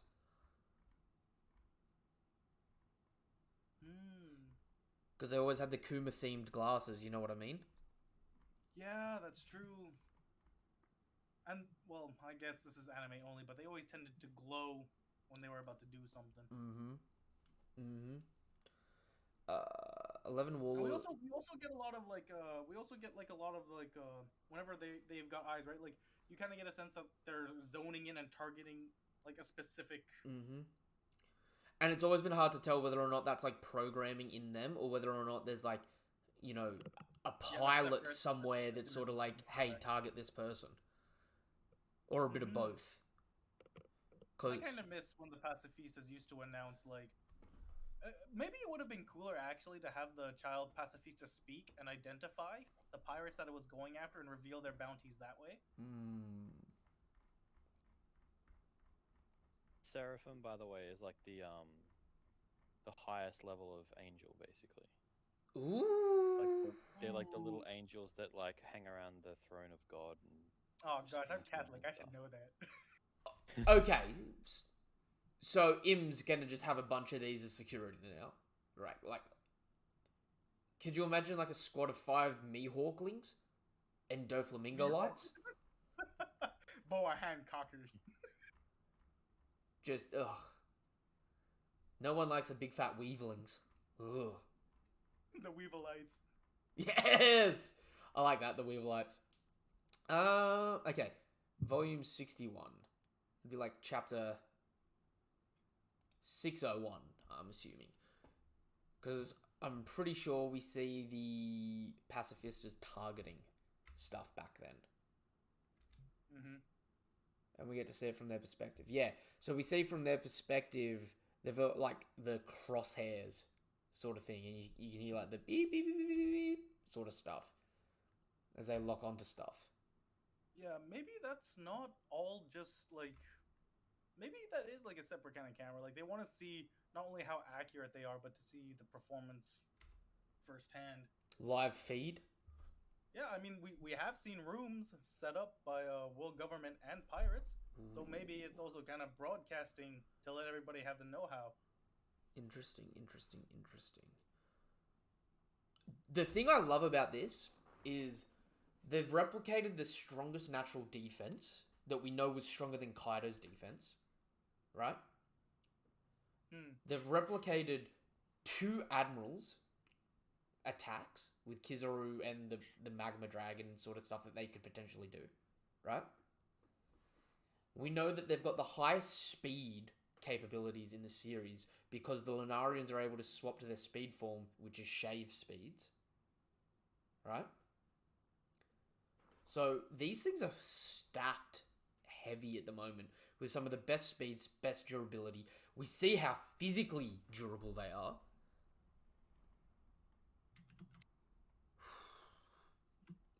The more I'm talking about them, the more I'm thinking there's only going to be 7 of them. For the moment, at least. Like, this is the first batch of them. Because like, could you imagine one of these with 3 regular Kuma pacifistas? As, like, a squad. Yeah, you've got the... I googled how many Seraphim are there, and it says at least 7. Oh, 7 warlords, 7 seraphim, bro. Nah, that's a clean connection. Okay, I need to look up all the warlords.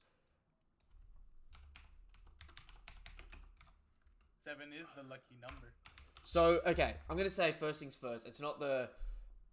Oh, by the way, Michael, Gabriel, Raphael are all Seraphim as well. It's like the type of angel that they are. Oh, so it's like the Archangel sort of thing. Yeah. Right. Shall I go fetch my Sunday praying Bible? Okay, hear me out for this, right? there's going to be 7 of them, and they're going to exclude Blackbeard, Law, because they're the natural enemies of God as D's. Mm-hmm. So there would be no from the world government's analytical standpoint, being like with him in charge.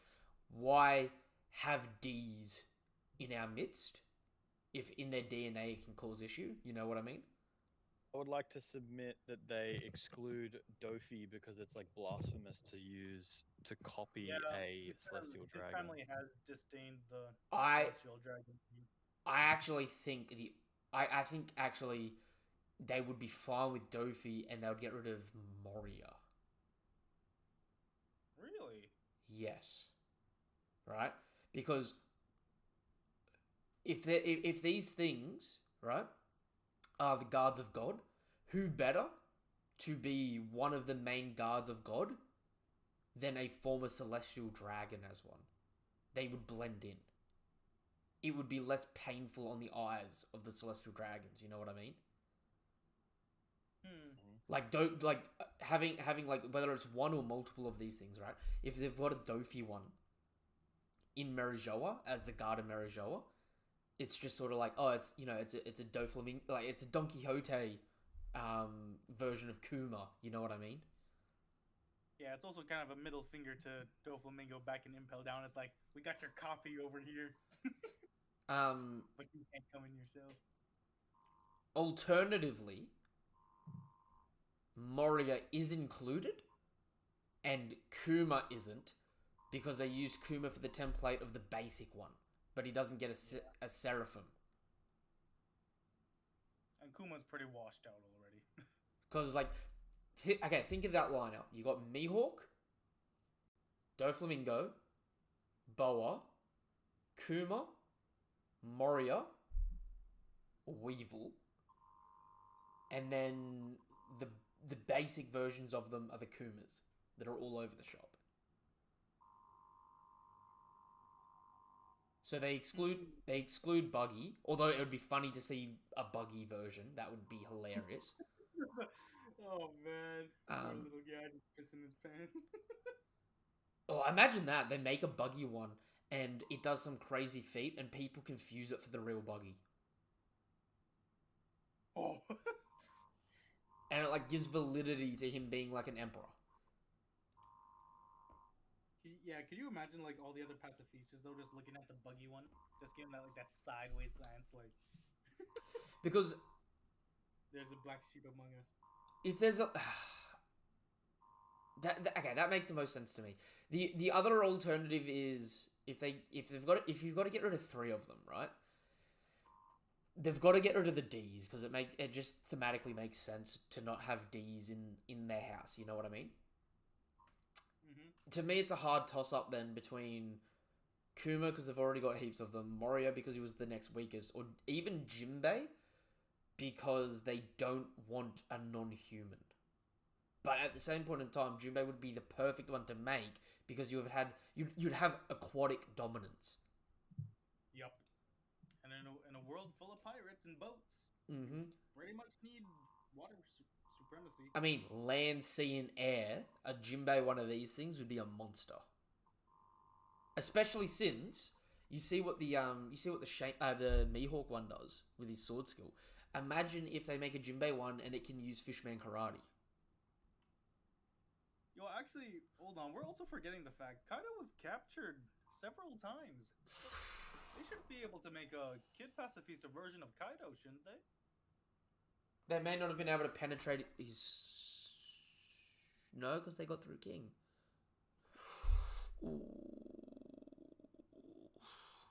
I mean, what is it? Vegapunk had to get some of Kaido's DNA for that devil fruit, didn't he? The artificial one? Yep. Okay. Okay. You know what's going to happen, right? These things, they're going to recreate the warlords like this, right?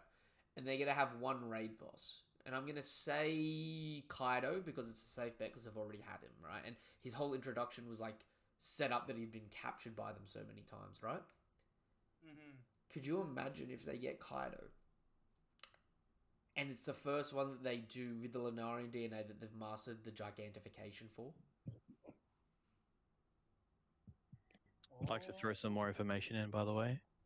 Yeah. go ahead. Seraphims are also known as the Burning Ones, hence the flames on their. Man, Oda's got a crazy gift for some of these things, doesn't he?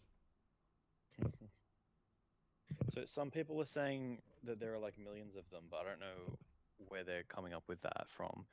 And They then might- other people are saying that so apparently in one text there's 4, and then in another there are 7, and it's like, as with all things, it's a little bit vague. So in one text it says that there's 4. In another text it says that there are 7 of them, but they all have 4 faces. They have 6 wings, but that's obviously he's not going to design their look the same necessarily. Seraphims.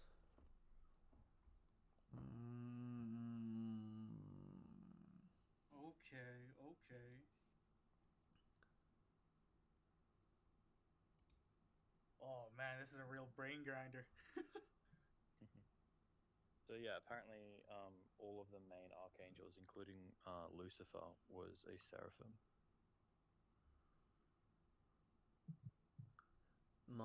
I'm gonna have to do so much research about this stuff. I watched it. The reason I knew that was because I watched like a YouTube video a while back, and it was like all the different types of angels and their classifications and what they're like. It was really interesting. Like basically they're like designed to be really scary, and so the idea is that like we think of angels as like being really pretty. The point is like every time you see them in the Bible, when they arrive towards someone, they say have no fear, because they actually look really scary, and then they're trying to basically not. Yeah, and so their job is basically to scare demons away and to scare evil away. So they're designed to look really scary. Meanwhile, demons and stuff usually are designed to look really nice to entice humans. Yep, that's what they say. This The devil doesn't appear to you with a scary face and devil horns. He comes as everything you've ever wanted.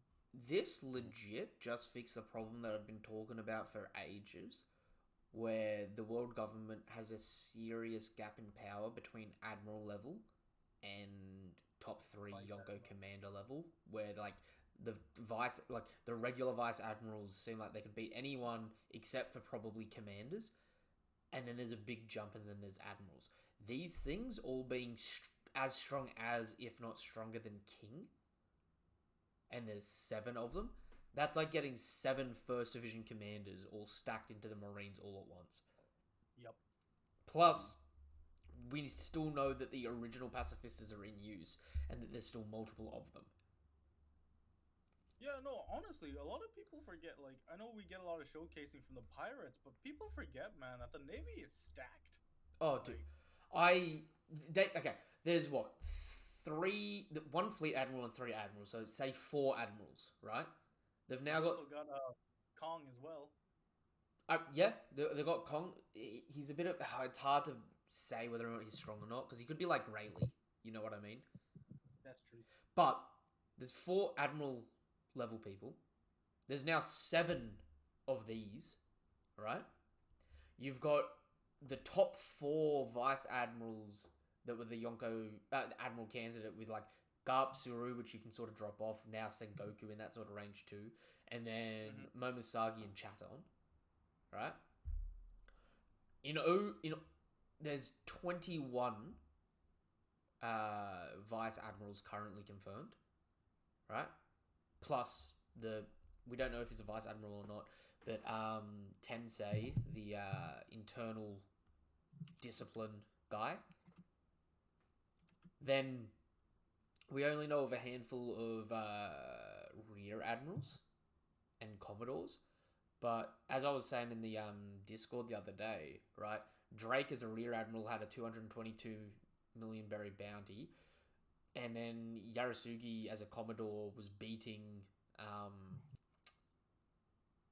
up Korubu, and then losing to Korubu I know that might not sound like I said two different names then, but like you know the brothers, right? I know what you mean. Plus, Smoker became a Commodore after having gotten the credit for defeating Crocodile for Baroque works, and Otis said he would have had a bounty of at least 162 mil bare minimum had the world government known about it. So, in other words, Commodores sit around that 200 mil mark, and then the rear admirals are like a little bit over that. And say split the difference that the pacifistas are at that 200 mil mark, they've got at least 20 people sitting in that range. And that's not even dragging in like the CP agencies and I mean like upholding the crazy combatants that are in Impel Down.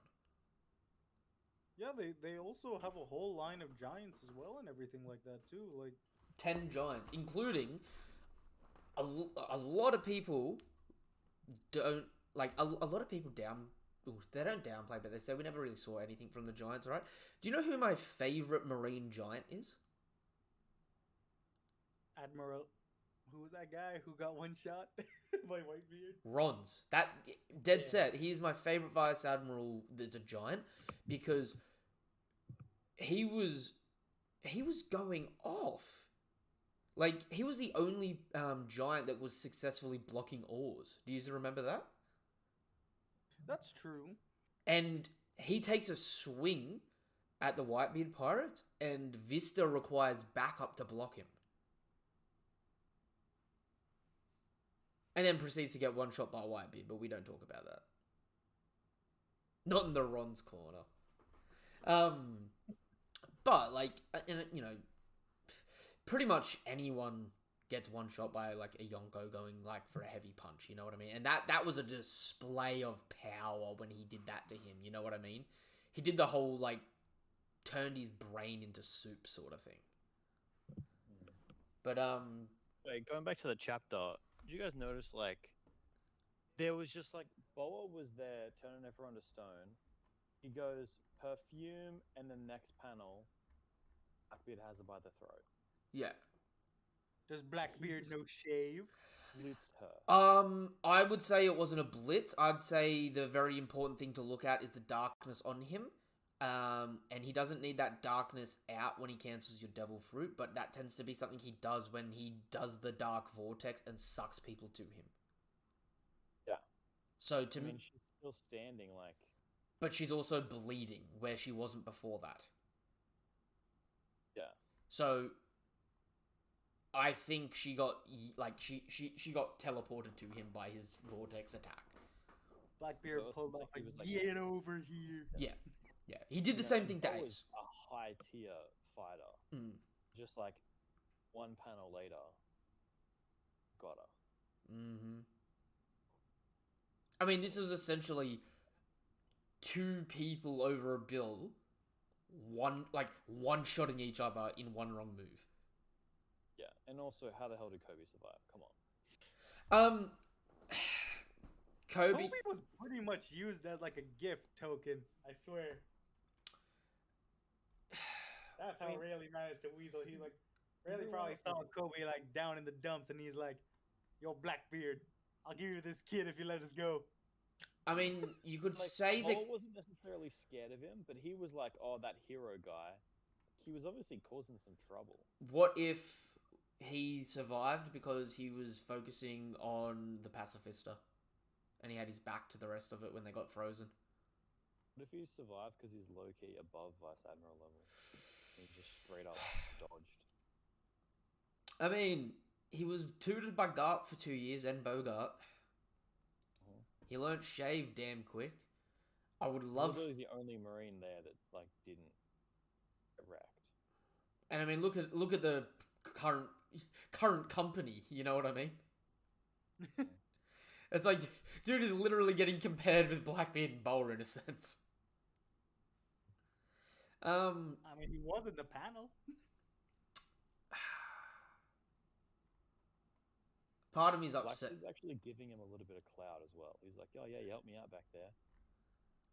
You know, he's actually knows the man. See, this A little bit of respect for him. this brings Okay. Blackbeard met Kobe in Marineford. Yes. And I remember at the time, like, when Kobe gives his speech, it cuts to Blackbeard looking really pensively staring at him, like, paying a lot of attention to Kobe. You know what I mean? Now, it could be that it was, like, his words were so moving it caught Blackbeard's attention, or it could have been Blackbeard sort of being, like... Gauging whether or not of Kobe's potential? Potentially, this, like, Blackbeard's whole thing throughout the entire story... Him and Rayleigh are two very rare few that can tell how strong someone is based off their haki. Like, Rayleigh's much better at it than Blackbeard. Like, Rayleigh does the whole walks up onto Roost Skyner and is like, there's exactly 500 animals stronger than you. Whereas Blackbeard, like, pre-time skip was always like, oh, Luffy, your haki's gotten stronger and stuff like that. And he sees that sort of potential out. He weeds it out. You know what I mean? So, there could be a potential gauging of stuff there, but... Wait, did anyone notice the massive poster of Luffy? Yeah, that's from the 500 million man arc for after he beat Dofi. Okay. It's one of the cover pages it gets put up. That's how you know they're right at the throat of the castle.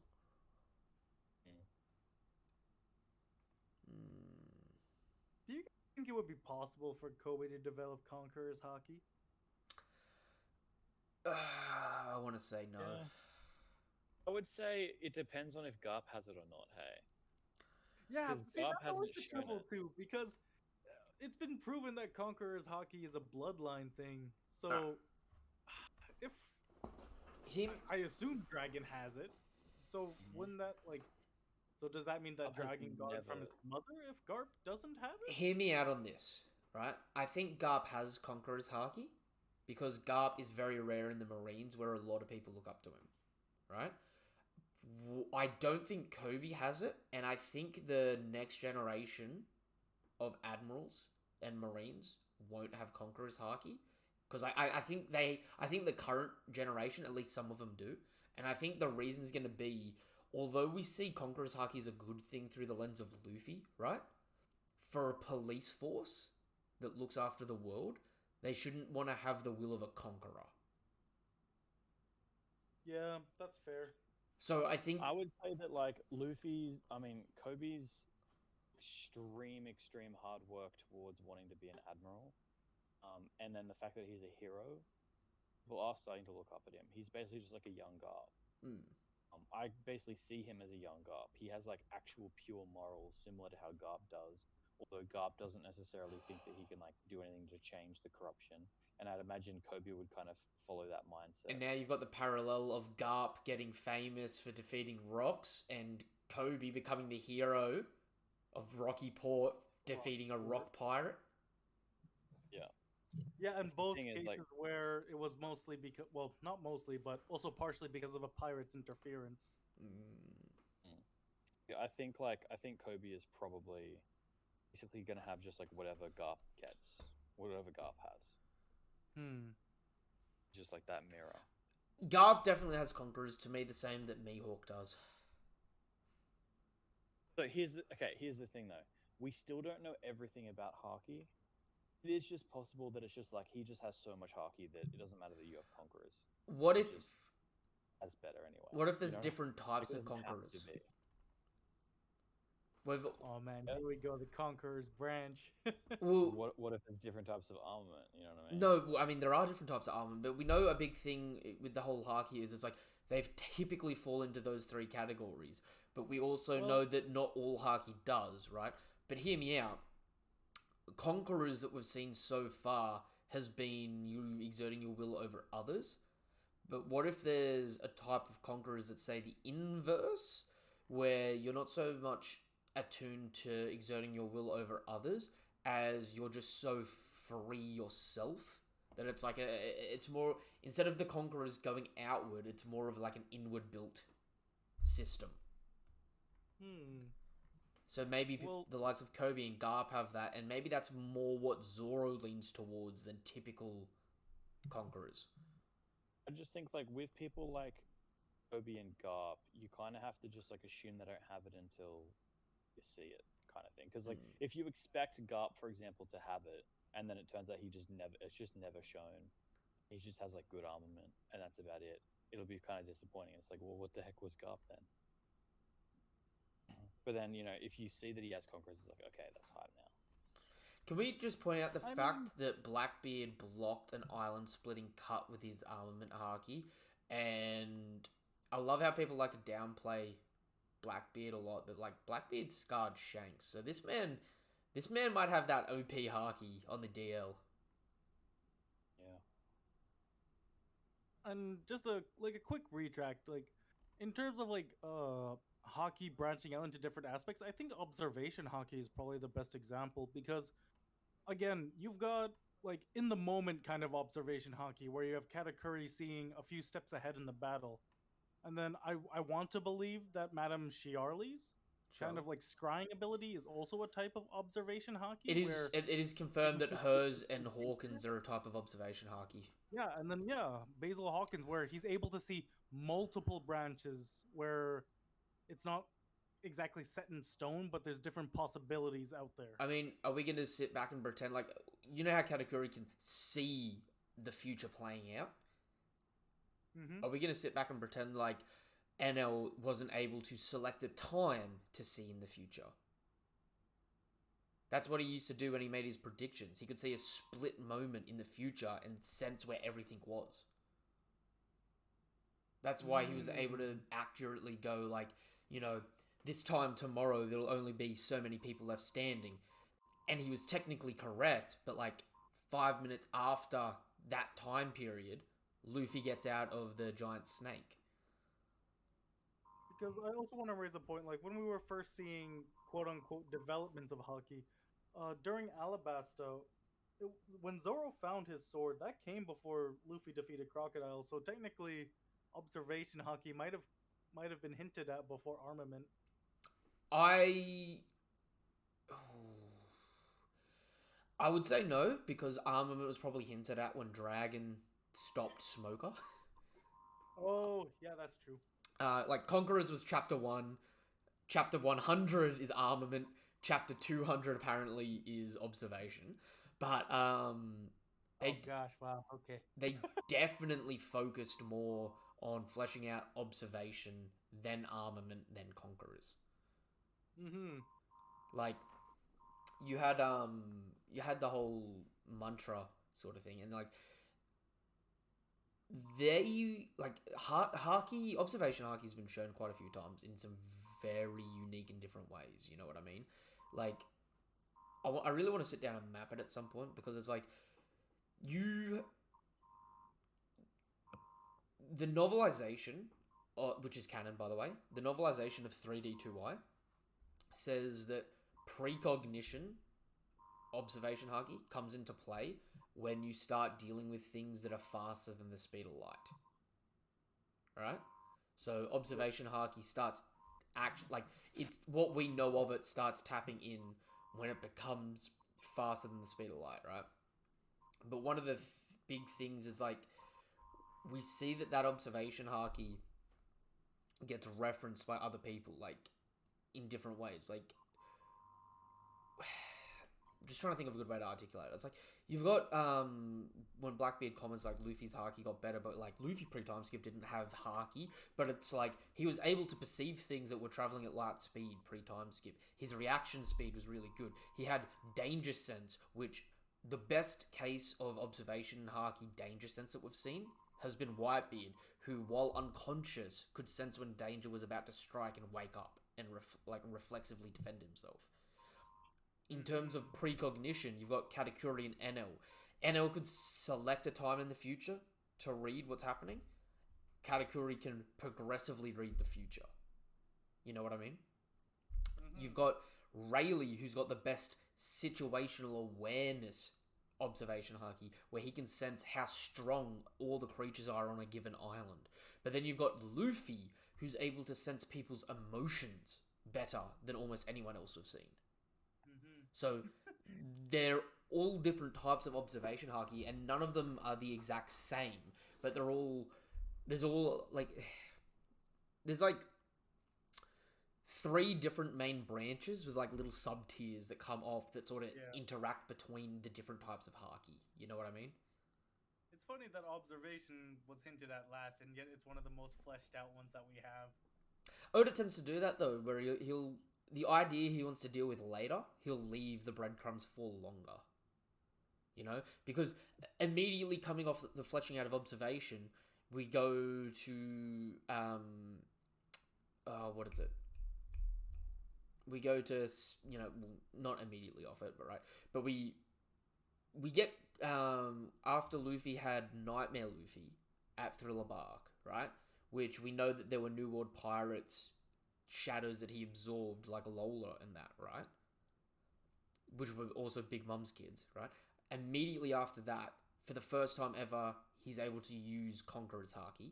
So it was almost like that was a proper Haki awakening, having all those skills from people all around the world, including the New World, right? It sort of like clicked over for him.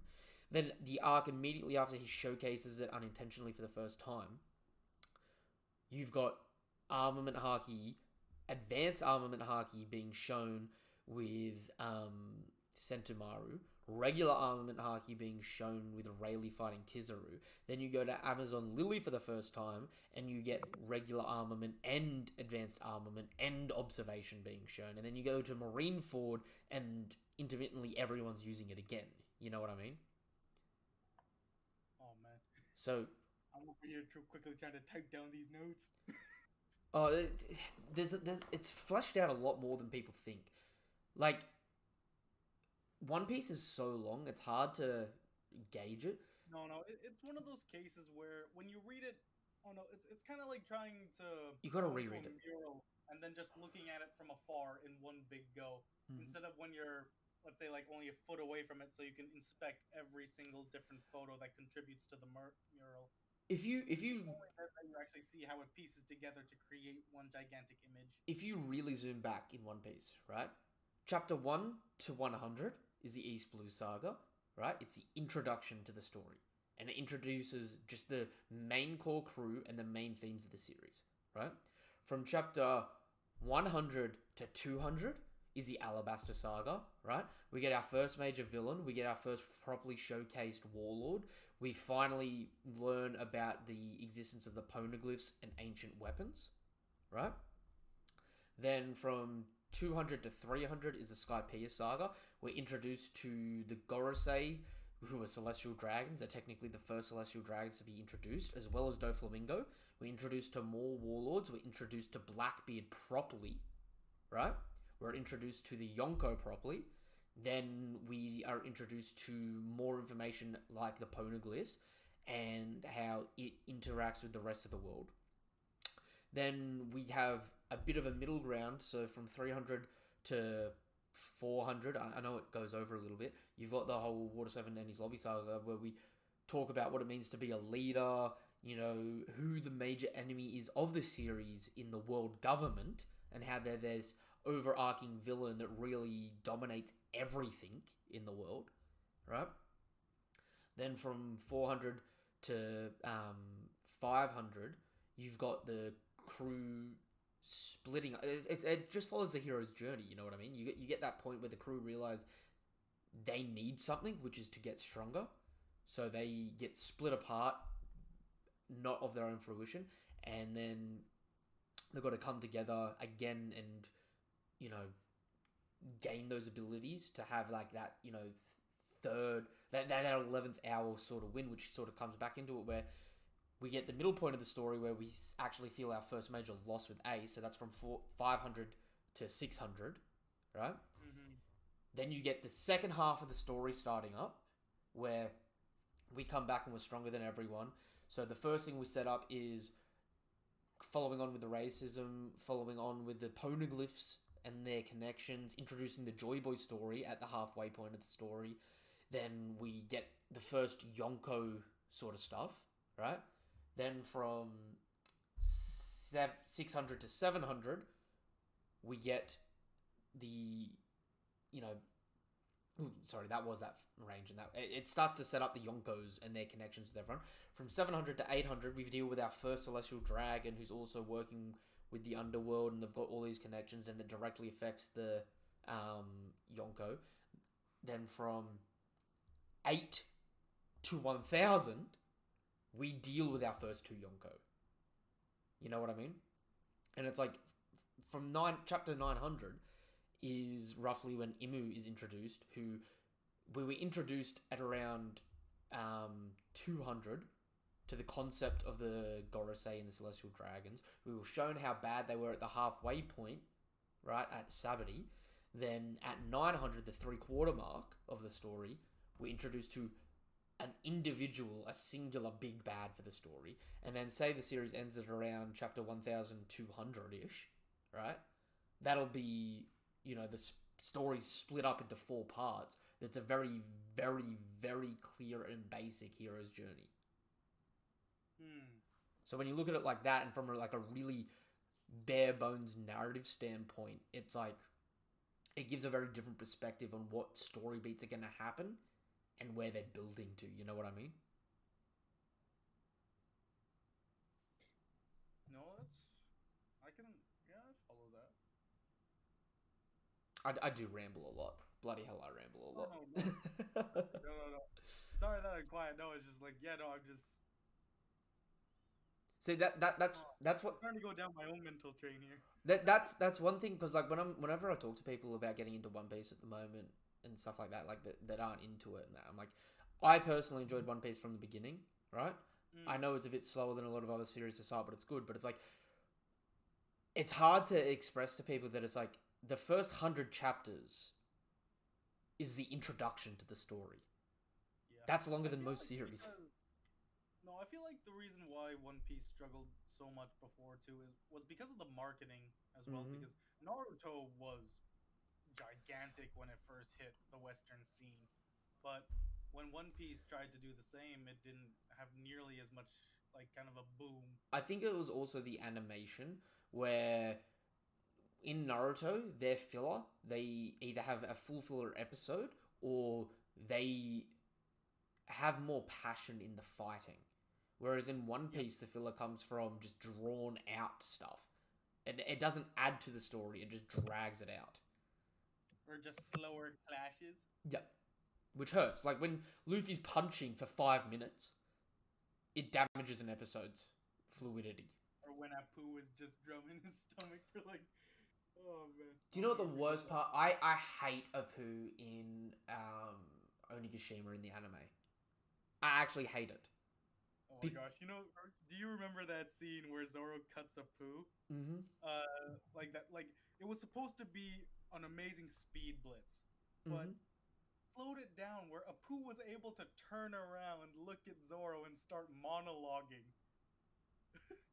Which I think it takes away a lot from Zoro's speed feat, and it takes away from Apu's capability, because it made him look like a straight up dope. It also takes away from how ruthless Zoro can be, because Zoro's happy to play around until something triggers him for him to get serious. Like him at Whiskey Peak, right?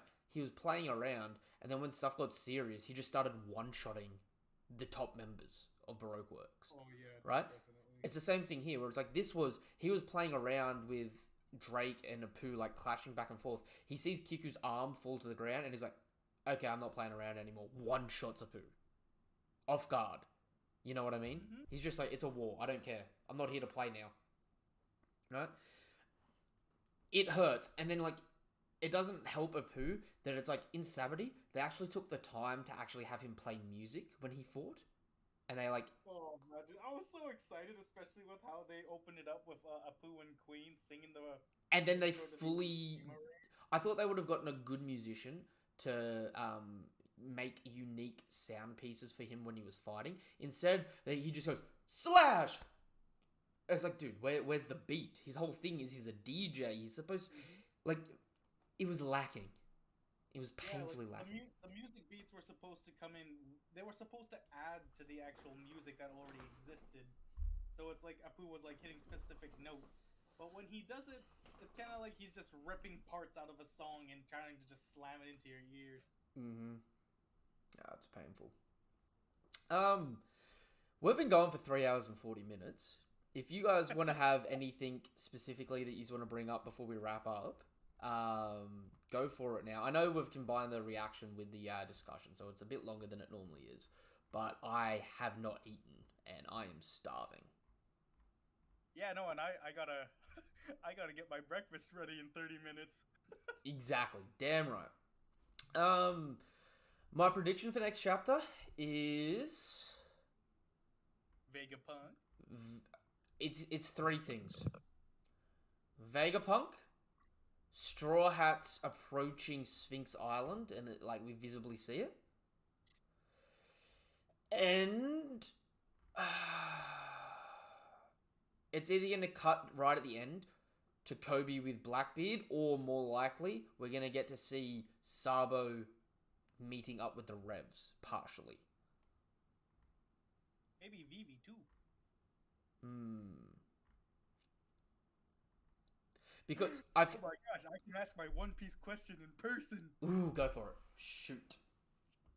Yeah. Okay. So, name your top 5 One Piece laughs. Okay. Zihaha.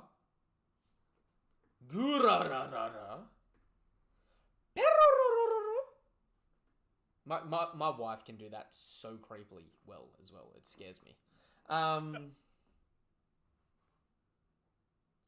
Dopa dopa dopa dopa. He's made it in this chapter. Vasco Shot's laugh is dumb funny. Right?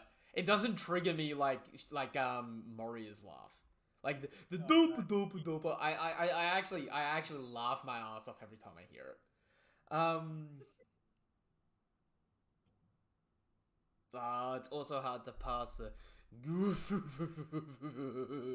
the Doflamingo laugh is smooth. Yeah, I got to say that's them. So it's the Vasco Shot, the Blackbeard, the Whitebeard, the Perona, and who didn't I say out of that list then that I just said?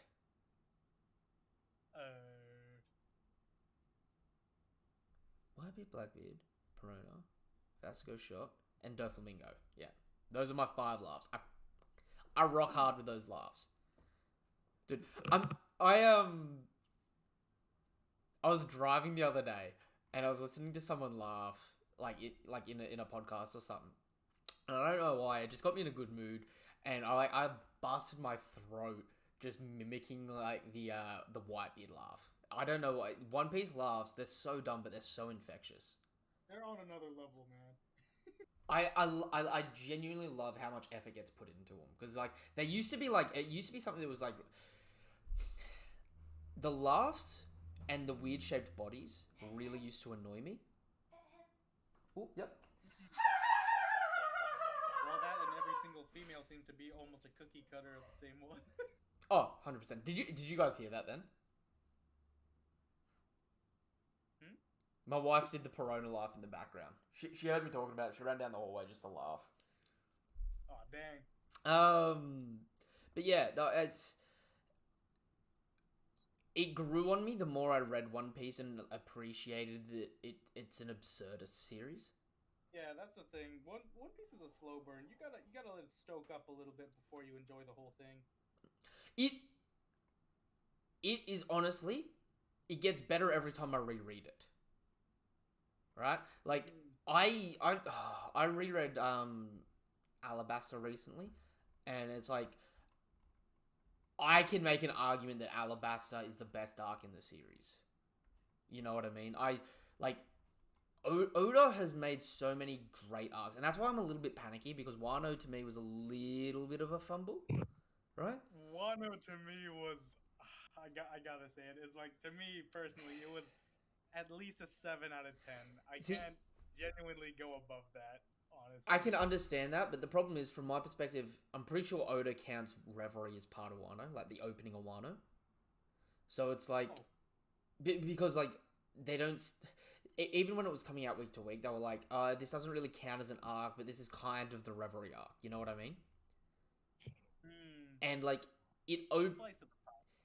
it opens with the declaration of Big Mom and Kaido going after the Straw Hats, Imu and Shanks, right? And then Wano ends with those same sort of narrative beats of like the Yonko have been defeated, Shanks has shown up. You know what I mean? Mm-hmm. So it really is very well self-contained. But it's like, dude, we got Blackbeard's bounty, then we got all the Yonko bounties and Whitebeard and Goldie Rod. and Roger's bounty. We got the backstory of Rocks, right? We got, I mean, I'm not even gonna lie. We got it may not be the best fight in the series, depending on who you ask, but we got a top 3 fight in the series between Luffy and Kaido in terms of like physical, like what we saw. Hawkins, I freaking rock with Hawkins early Wano. Like Hawkins versus Luffy and Zoro and Hawkins versus Law. I remember how hype I was week to week for that stuff. It's just so sad, man. Basil Hawkins was going out so strong, but he straight up got the Jack treatment. And I cried. this is a super deep cut. Like back in the day, before I did any of the YouTube stuff, I'd read some of the spoilers and that because I was struggling to wait. I had no patience. I was like, I want more One Piece. You know what I mean? Mm-hmm. I remember like 3-4 chapters into Wano. It was like chapter 1014. There was a fake spoiler that went around where we were going into what was known as the Wildland Rumbles in Wano, and it was just before we'd sort of met Tenguyama, right? And instead of meeting Tenguyama, it was like a fake spoiler of like we're gonna meet Scopper there, and like I just remember just like when Wano started, there was so much mystery and possibilities, and the more we got through it, like there were some like definitively bad moments, but there were so many good moments with it that it's like I struggle to look at Wano and go, the bad moments drag down the good moments so desperately. Mm-hmm. But the good moments were some of the best in the series. Like, I can see an argument for Wano having the highest highs in One Piece, but the lows bring them down bad. You know what I mean? Because again, it's the issue of how some of the payoffs just didn't come to full fruition. Like, again, like the final. Now, here's one of my biggest, not really gripes, just one of my, I guess, petty peeves or something like that, was that when it was the final clash of Luffy versus Kaido, because again, to me it kind of seemed, I don't want to say lazy, but it was just, it went over a 3 chapters. A reenactment of Luffy versus Doflamingo, right? Where Luffy was just, I turn my arm into super gigantic, then I knock you down. That's exactly why Kaido should have got back up one more time, right? And even with what we got, right, it hurt that punch lasted over 3 chapters, and all it was Luffy prepped the punch, Kaido prepped his dragon form, and then the 3rd chapter they clashed and Kaido got beaten, right? Mm-hmm. How would you have felt if that exact same thing plays out, but instead of Kaido being completely beaten there, right? He crawls back out of the hole. Say the hole still goes down towards the lava, right? And then it's like, oh, is that done? Is Kaido done? We fall, and like all of Onigashima lands in that, and they're sort of just like standing around the hole, and it's like, we've won. And then Kaido gets back up, right? And that hit had done so much damage that he's literally on his last legs. Not to mention he was already almost running out of stamina from lifting Onigashima. And Luffy versus Kaido ended very similar to Luffy versus Zeph in Film Z, where they were even too weak to use Haki at this point in time. They're just throwing punches, and their arms are just like slugging out. And it's like the last hit Luffy lands just puts Kaido back down that hole. Like he's just too tired to stand, and he just falls back down that hole.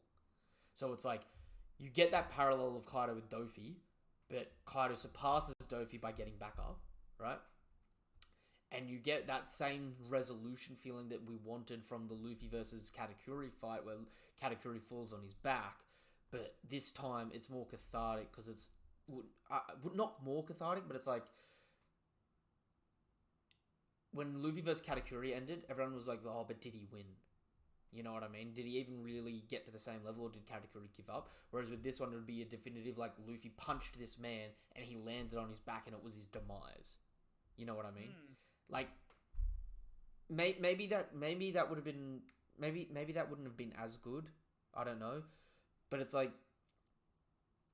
Kaido being the strongest in the verse, right? Getting killed, essentially, by a good right hook. It didn't hit as much as, like, say, the emotional drag out of, like, Luffy versus Zeph in that movie, where it was just, like, it was pathetic by the end of it. You know what I mean? Yeah. And, like, I feel like that's what was kind of missing. And the fact that if Kaido is meant to be a bit of a pathetic character, where his end doesn't amount to anything like Roger or Whitebeard's, then I felt like it should have been one of those things where it was sort of dragged out in more of a pathetic sense, or it was almost like, you know, clinging to it. Because, like, to this day, you know, we never saw Kaido use regular armament Haki. That's kind of insane. He never defended himself once with it. Yeah, because he's just a big macho brute. He takes it all on. But it's like, we know by the end of it, he could have dodged most of these attacks. Or he could have blocked most of these attacks. Or if he couldn't block them, he could have defended himself with Haki to mitigate most of these attacks. In the end, he didn't. And sort of like, he was so desperate to be like, who can beat me, that he beat himself in that sense. And so that's why it's like really hard, because it's like, on one hand, I'm like, Luffy decimated Kaido with Gear 5, but on the other hand, I'm also like, would Kaido ever have been beaten if he didn't nerf himself so much by not actually treating it like life or death? You know what I mean? And maybe that's hard because Kaido was like touted as like the strongest creature in the world. But it's like, you get what I mean, bro? There's just enough up in the air with it where it's just sort of like, is it satisfying? Yeah, no, it all comes to, I guess, the prep, like, the prep to it was amazing. And here's the thing, like, we were talking before, I remember, we were talking about if Oda was, like, an overrated writer or something like that. I remember that conversation briefly, and it's just, like, Oda's the king of hype. That's the issue. It's just some of his payoffs, like, again, like, the best example is Jack the Drought. Like, he started off so potentially menacing, and then he just kept getting L after L after L, that by the time that it came to, like, a major fight on one-on-one between him and Dogstorm, it's like, I'm sorry, I don't really care for this fight at this point. Oda's best decision was, because in his original draft, Doflamingo was meant to be present and go down in Wano. Oda's best decision was separating that and giving him time to be fleshed out. Because if we didn't get Dressrosa, or at least Dressrosa wasn't as big, it was just like a clash, and then Doflamingo made it to Wano, like, on paper it's like, oh my god, that sounds so hype, but in reality, he would have been such a limited character because of that. Yes, definitely. And I mean, who do you give the spotlight to at that point? Because Doflamingo's his own powerhouse in his own right. Like, which, I mean, with Jack, imagine if Jack was Act 2's main villain. And they took him down prior to the raid. And that's what was giving, what's his name? Orochi a little bit of believability in fuel. You know what I mean? That, like, maybe the Kazuki are back or maybe not. You know what I mean? I would have loved it if they kind of went like, Hawkins maybe was the main instigator of Act 1. And then move on, then you have Jack and the other stars taking over Act 2. And then Act 3, that's when, like, the Yonko decide to step in. Kind of like going for the bigger fish syndrome. Because, yeah, Wano was good. I feel like there were some very important things we missed out on, and I feel like there were some other things that we spent too much time on that I was like, this doesn't really move the story as much. which is bad because like, dude, I'm on the down low. I'm just still so mad that Drake destroyed Otama's home village, swaps to the Allied forces mid-fight, and there isn't a scene of Tama being like, we can't trust him. Like, Yeah, that's a good point, actually. especially when Drake did it as an undercover Marine. So him being like, oh, I had to do it, you don't understand, would have like added to like Jinbei and Zoro being like, we can't trust this guy, he's a weasel. Whereas it was set up, never re-addressed or re-established, and just ignored. You know Yeah, what I mean? just like little tidbits like that. There are some times where the attention to detail is absolutely amazing, but then there's some like character interactions that should have happened, but they just don't. Like we always say, Oda's great at building up mystery and intrigue and suspense. He's not always the best at payoffs, and that pains me when his payoffs have been things like, you know, the island of gold was in the sky this whole time, CP9 reveal, Ace is Roger's son, Raizo is safe, Doflamingo is a celestial dragon. He does these great reveals and great plot twists, so we know he's capable of it. That's why part of me actually blames the editors, because like reading East Blue may not be as flashy and as cool as like post time skip where powers are established, but the storyline is a lot more clear, concise, and less messy. Yes. And so I think that was a big thanks to Oda's first editor, who was a huge hard ass on Oda. Whereas now Oda's older than most of his editors, and I think He's been given, well, yeah, a lot more leeway, I guess. it's hard to criticize someone that's made the best-selling manga of all time before you've even come to work on the project and you're a fan of the project. Yeah. It's hard to not just be like, yes, sir, this is amazing, sir. Great idea, sir. Like, Notice me, senpai. yeah. Whereas for me, I'd be like, okay, so you're wanting to use this time here to show this. This is cool. You've got this story that you said you wanted to incorporate, but you might have to leave out for time. Scrap that story and include that story because it's going to be more important. You know what I mean? Or, you know, you can cut this dialogue here to make room to include this scene here. I feel like there just needs to be a bit more organization on that regard for him. You know what I mean? Because at the end of the day, it's his vision and it's what he wants. But he suffers sometimes from his own intelligence, because it's like, look at this. You got the what were they called again? The Seraphim. Yep. Brilliant, mind blowing. I wouldn't have predicted that. I may have predicted most of what they entailed, but I didn't predict what they were 100%, and I didn't predict the theme. You know what I mean? Yeah. But it's like, there have been other payoffs that have just been, other storylines and stuff like that, where it's just sort of been like, can we move past this a little? Can we keep going? Can we keep the plot going? Anyway, that being said, we are literally about to hit the 4-hour mark here. So, do you guys want to say goodbye? Yes, cheers. I mean, this has been a wonderful experience for me. No, wonderful. Thank you for bestowing upon me the Yonko position. No worries, and feel free to hop in whenever you want in the future as well. You know, you're always here, and we're always talking in the Discord and that anyway, so it's always good to chat.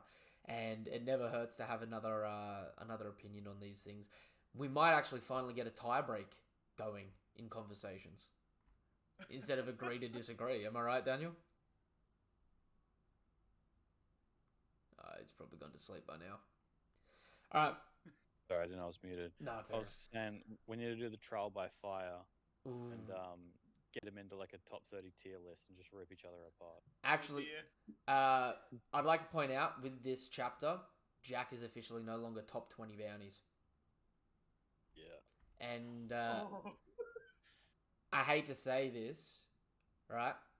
But I think what Boa's 1.6 is she?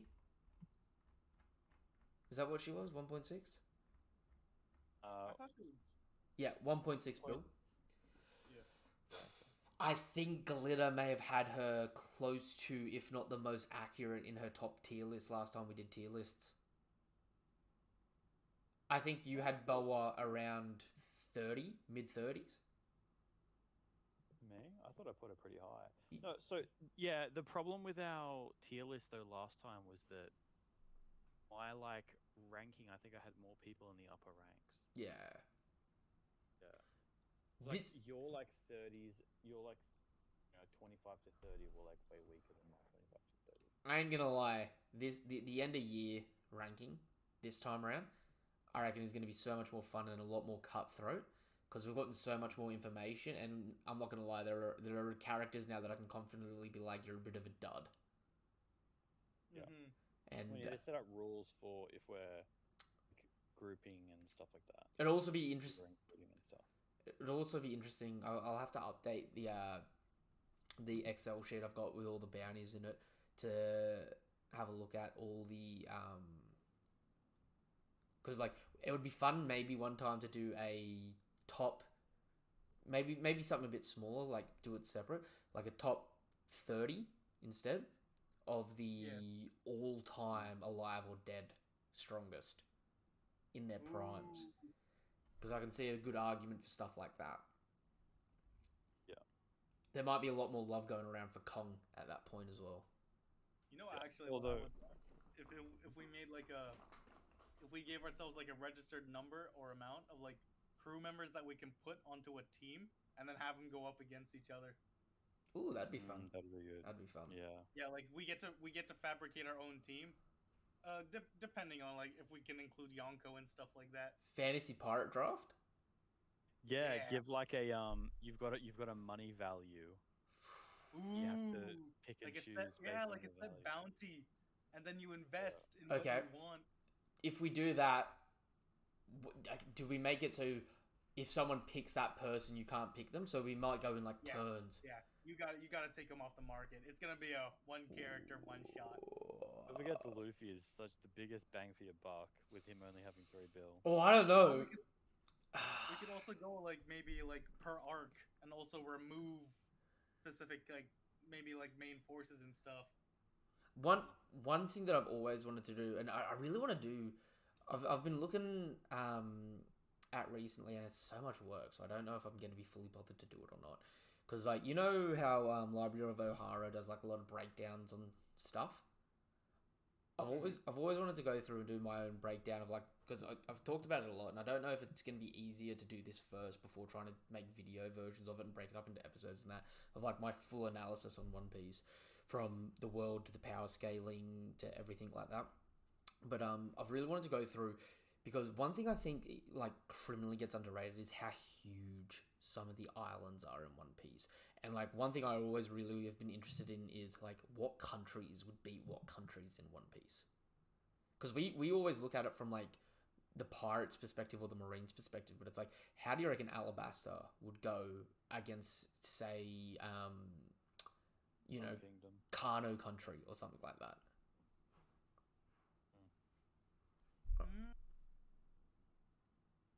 It'll always be interesting. All right. Last thing to wrap it up. Predictions. I've already said mine for next chapter. What are your guys' predictions for the next chapter? I'm thinking Vegapunk, and then I'm thinking we need to see Sabo. I'm thinking those two things is like big reveals. Vegapunk, Sabo, that's enough for a front page. I'm thinking, yeah, we either go back to some of the Reverie stuff, or we're gonna get a few glimpses of the other supernovas heading over to their destinations and their islands. Which other supernovas like Weevil? No, I mean like Captain Kidd Oh, and like sorry. Law. Yeah. For some reason I thought following their Warlord. lock poses. Do we see Bonnie and Rouge? Ooh, I want to see Mad Monk Man.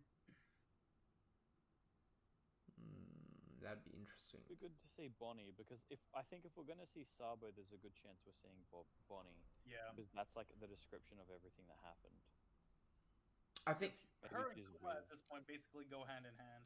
I think it'd be really good to get Kuma, like if Bonnie can bring Kuma back to full life.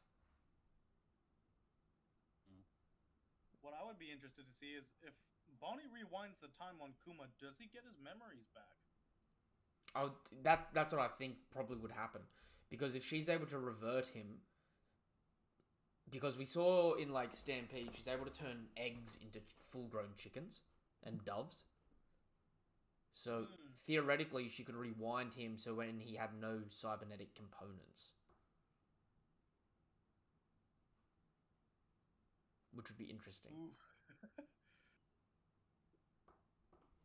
It'd definitely be interesting. All right, I'm gonna wrap that up there. Kuma, cheers for hopping in the stream, mate. It was it's good to talk to you properly. No, anytime. Love the manners. The Aussies and the Canadians, I like it. Glittercorn, I was the closest. She's gonna feel so vindicated from that. She's never gonna live it down. We're not gonna hear the end of it, are we? Never. All right. Say goodbye, guys. Bye, Cheers, guys. everyone. Have a wonderful one. Perfect.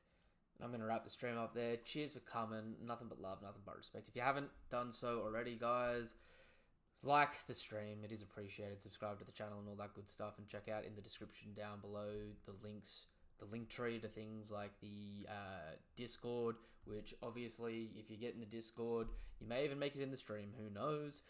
And check out things like the Twitch and the Twitter and the TikTok. All right. That being said, peace, nothing but love, nothing but respect. Have a damn good day. Goodbye.